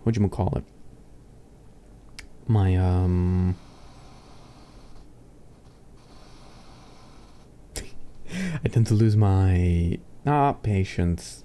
Wait, let's go big PNG for a second. That's not patience I lose. It's more like the energy, I guess, to do it in the afternoons and stuff like that. Usually also because now at the times outside if I have something to do in the afternoons, I tend to try and dedicate some of that time to essentially how'd you say, editing some of the videos and stuff like that. Yeah, and also check out other YouTubers and stuff like that, and try to learn from them, some of their ways, some of their microphone settings, some of their voices, how they do things, how they conduct themselves. So it's a bit tiring, I guess, after a while, that you're like the amount of research that is being done there, especially because it doesn't always intend to add up to that much. It tends to be more of like kind of just a passive thing to kind of check out and do in a weird way. Tori, nice. I love your opinion. The most based VTuber, indeed. The most based VTuber this side of Europe? God. I am the male VTubers that the male VTuber needs. Lol.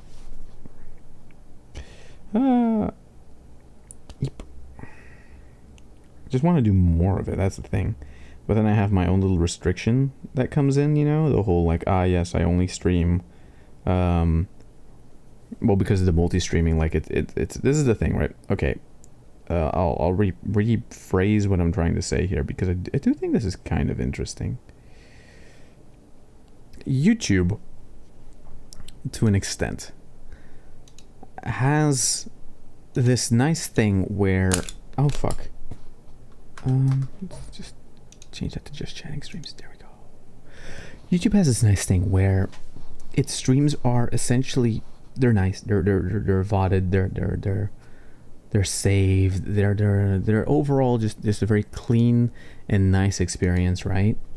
However, the one downside to them is this: having to prep a like thumbnail every time and a slight description every time does kind of disincentivize just kind of turning on the streaming equipment and going, with Twitch streaming.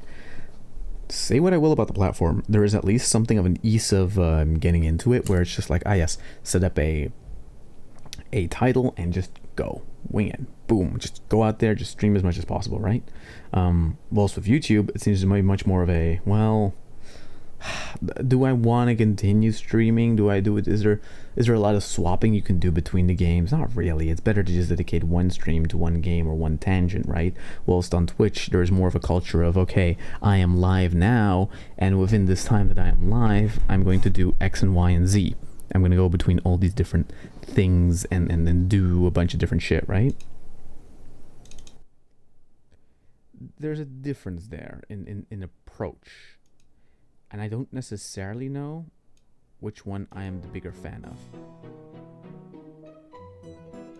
Wait a minute. I'm putting the audio settings. There you go. To more of the just regular Satsu stream.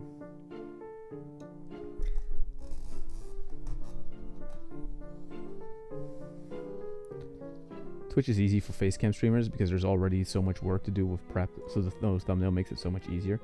You are kind of correct there. Yeah, no, that is definitely an angle that is sort of true, right? On YouTube, you just kind of, on Twitch, you just kind of, again, you just go live. The idea is you just go live, and you are just live when you're live, and whatever the hell. Whilst on YouTube, there's more of that prep that goes into it. Maybe just use previous thumbnail. I mean, if it's too much, I've been thinking about that. Like reusing thumbnails. Here's my problem, right? I've been making so many unique thumbnails at this point. I just want to kind of keep going with it. However, I do recognize that for some types of games and some types of streams, it probably would be more advantageous to reuse thumbnails, right? The thing is that for a lot of them, I have been saving them in two manners, essentially, right? So I've been saving the thumbnails as I've been saving them as in the file format of just like a JPEG of just the thumbnail that gets used, you know. Wait, let me pull up quickly just like the thumbnail here, right? Like just, although today's thumbnail was actually very simple. Whatever, not the point. Point is, thumbnail easily made, put it in there, boom, done, and I'm working it.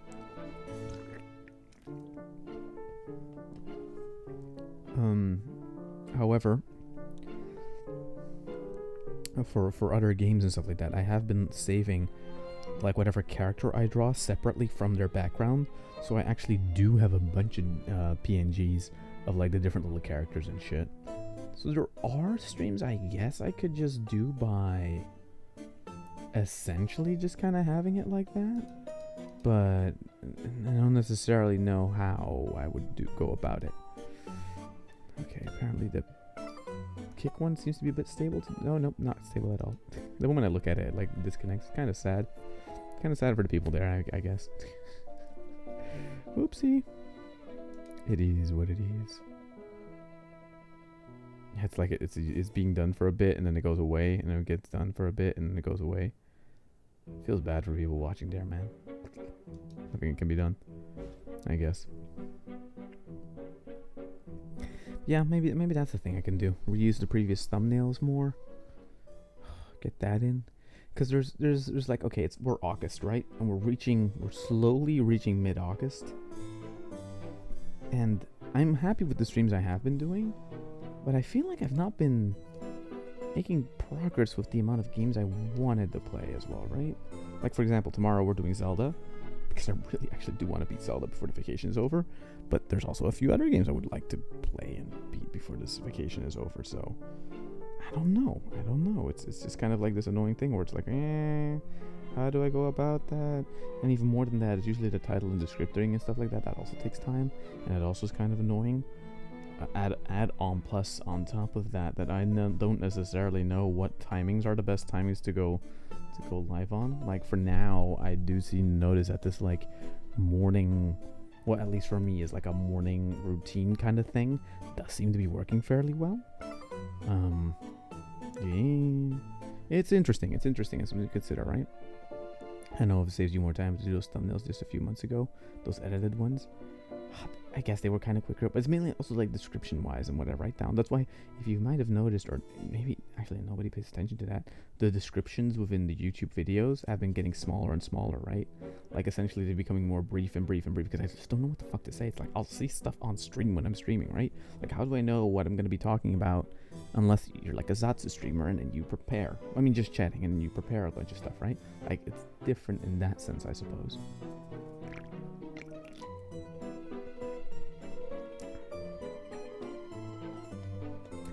If it does, maybe just do a combination. If you have time, you can draw a new one. You do play a wide variety of games, so your time is stretched thin.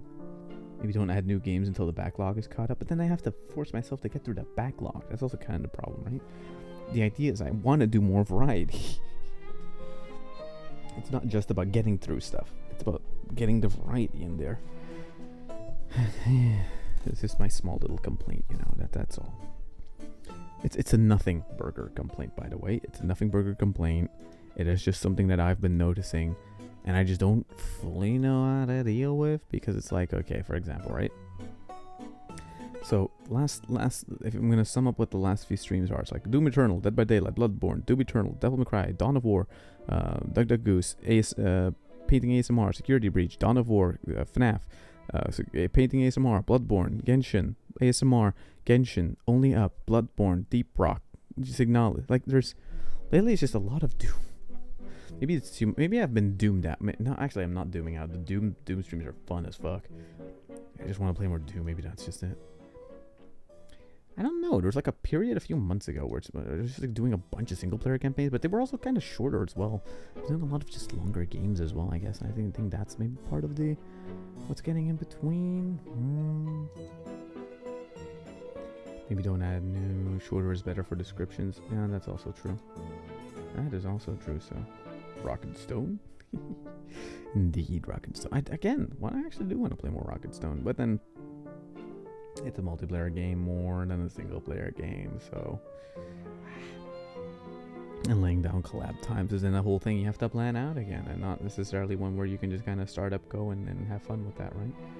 It's more of a, how'd you say? Just plays those you really want to play. No, I am playing but that's the thing. I am playing the ones I really want to play. Don't think for a second like I'm not. I think I'm just not live enough, but then at the same time I'm live a lot, right? That's the thing. I guess I just want to be live more, but also, yeah, I just want to be live more.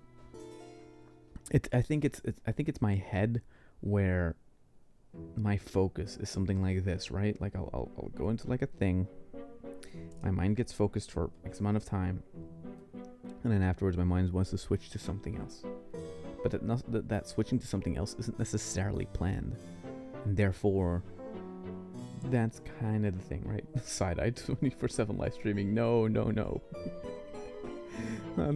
that much. Like for example, right, like we've been live for like what, 3 hours now doing these things, and if you may or may not have noticed, like my focus is already gone, but that's because now I am kind of remembering stuff. Like even back in the day, what I do is I paint, put down a few lines, go to something else, do something else, and I just kind of keep swapping between stuff, right? Which that's what Twitch is good at, but then YouTube kind of gets in the way with the way it's organized, if that makes sense. Which makes it a bit sad. Oh, Deep Rock has an update? What the fuck? The beach party preview. LOL. A beach party upgrade? Fuck yeah. Welcome to the Tori scrolling through his Steam library live with you right now.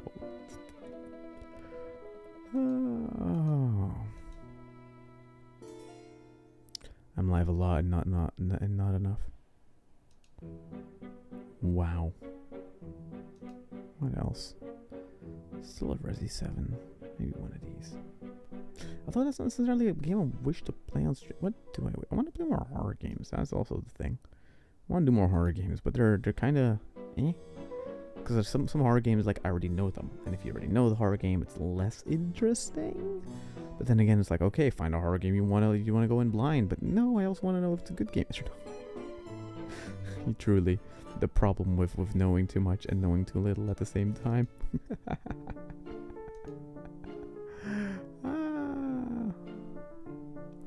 Fucking glorious.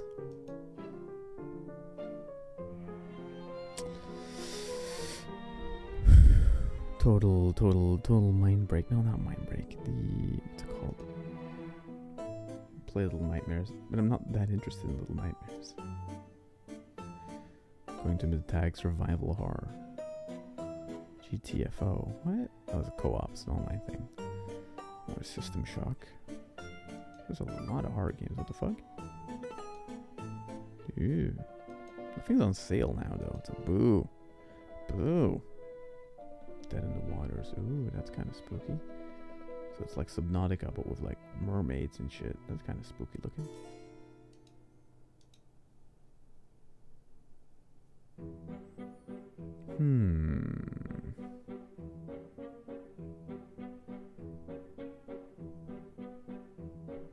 Pacify.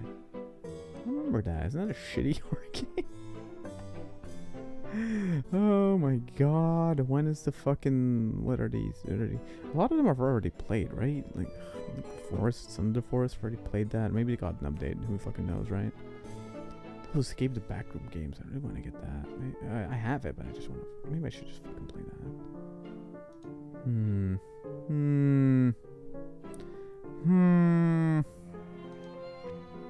Play Resi 4 again. I guess I could do that. That could be interesting in its own way. But then what do I do? Just action my way through it?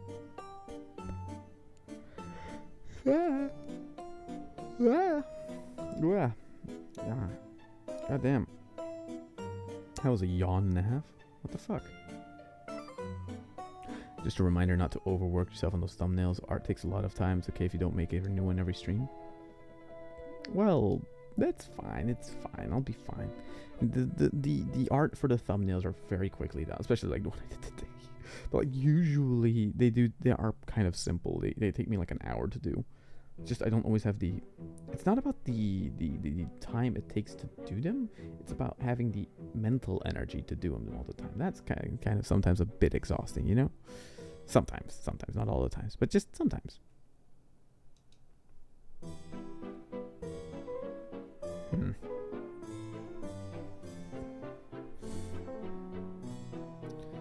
So many fucking backrooms. Yeah, I really played that. I forgot about Escape the Backrooms. Indeed, Ophi, right? Like that's the thing, right? If it's not like immediately, like, oh yes, we're doing it like 2 days from now or whatever, like, oh, let's do it now, that kind of thing, it becomes more of this like, oh, when are we doing it? Eventually. And you get into this cycle of procrastination that isn't a bad thing, because it's kind of an inevitable thing, right? But like eventually, like, I notice it, and it's very much a like, okay, we probably should pin a date on that or whatever. If not, just to play that, like I think maybe Labyrinthine could be a good one with like a group. Then maybe just Escape the Backrooms could just be maybe like a 2-stream thing. I don't know. We'll have to see. It does seem like a game you want to play with at least with another player, right? To explore and stuff like that. You're getting so fast with the thumbnails, it's kind of crazy. I do 4 hours to draw that. I have been getting quicker and quicker at them. Especially because words. Especially because I've been just keeping in mind the not the stratagems, the what you would call it, the tips from artists I look up to, which is things like try and visualize everything you want, try and simplify everything in as little lines as you need, stuff like that. The more painterly thumbnails is more me experimenting with, like, okay, can I translate some of these skills into 2D, which it actually does work pretty well. Not the best, but fairly well, and stuff like that. Check DMs later. We can push it up. Oh, I guess we could do that.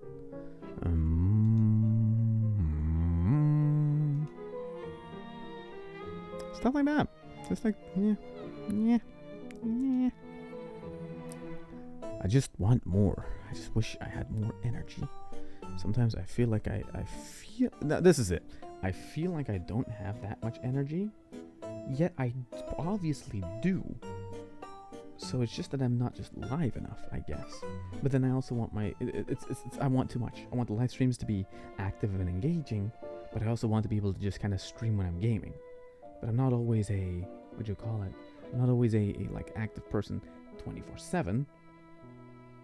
Because, well, yeah, it's the hyper moments that you are hyper, and then the moments you're down, you're more down, you know?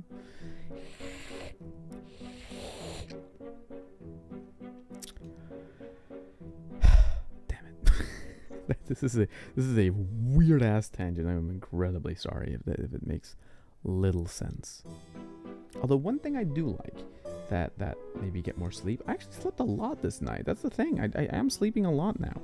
I think it's because I'm sleeping more that's why I'm noticing it more, that I'm like not live enough, but like thing enough. The thing is as well, and this is a cool way to sort of, what do you call it, like mix it all, not mix it all up, but like where to take my entire little tangent here, right? Is that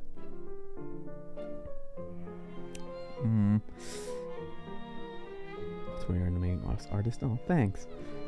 I guess it's because we're halfway through the summer, right? It's August. It's not even that. It's beyond that. So I'm starting to notice like the okay. What did I all get done in these weeks? And then it's like I got about as much done as during work weeks. So it seems like something's off. Maybe I just need to get over myself and just fucking stream more. Maybe that's just it. Stop talking and start streaming. But then every time I stream, it's become like oh my god, I should at least stream for 4 hours. But then maybe I shouldn't. But then like, what the fuck is a 1 hour stream? Like that makes no sense. I think. Didn't I used to do those back in the day? Actually, wait a minute. I'm gonna look that up because I'm gonna quickly. Because now I'm interested. What were the length of streams I used to do back in the day? Like early Tori, like not before the grind became a thing. Let's go to the channel to get, because that's the quicker way to get there, right? Boom. Before the grind was even real, before the full weight of the grind was here. What was the length of a stream of a Tori stream? The streams were, oh god, no, they were like 1 hour, 2 hour, 1 hour and a half, 2 hour, 2 hour. 2 hour, 5 hour, 2 hour, 2 hour. Damn, wait, the sweet spot used to be 2 hour streams? What the fuck? Lol, they used to be 2 hours. And then sometimes, depending on the game, they used to be 2 hours. 2 hours. Half an hour? What the fuck? Bro, what the hell? What do you mean a half an hour stream? You're an idiot. What the hell? 1 hour, 2 hours, 2 hours. 4 hours, 10 hours. 4 hours, half an hour. What the fuck, half an hour? That makes no sense. Oh, that's probably because like the stream disconnected or something like that. Tori versus sleep. I'm always fighting my sleep. I slept too much before during your streams. I'm totally screwed tonight. Stream man is so used to doing streams, he forgets 1 to 2 hour streams are totally normal. I guess. I think it's around Elden Ring. Around the release of Elden Ring, that's when my streams started getting longer. 5 hours, 4 hours, 4 hours, 6 hours, 2 hours again, 3 hours, 5 hours. Elden Ring was such a vibe. I haven't really played that game since doing it on stream a year ago.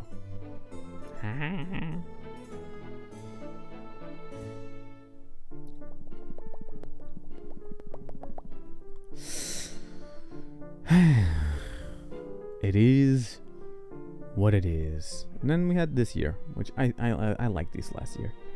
A lot of different single player games. We went through the entirety of the God of War franchise essentially. And now we're at, maybe you just need a franchise to kind of go through all of it. Maybe that's the thing. You know, kind of like how I went through all of God of War and need something new I can go through all of them of. Maybe there's Silent Hill. Bring that copy of 3 back. Maybe get myself a copy of 4. Maybe under again would have to play on the PS3 though. Maybe that's the thing. Maybe I just, there we go. I think I found my problem. I've been playing too many high intensity competitive action games. Like Devil May Cry, where you need the action and reflexes of a mongoose. Like Doom Eternal, where you need the reflexes of a mongoose. Like Bloodborne, where you need the reflexes of the mongoose. It's too many high intensity things. I need some lower intensity things. Some horror or whatever the fuck. Honestly, Zelda. Actually, I think Zelda comes at the perfect timing. Because it's perfectly that kind of like, lower intensity. Hey! I'm pushing too many things aside. Lower intensity game kind of thing.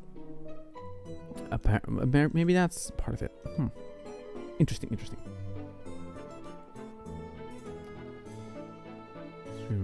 Oh, by the way, the figure looks really good. Thank you for liking the way this little guy looks.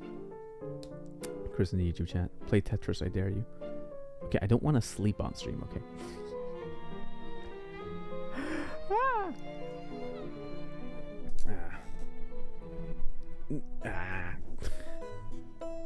Anyway, 3 hour and a half stream.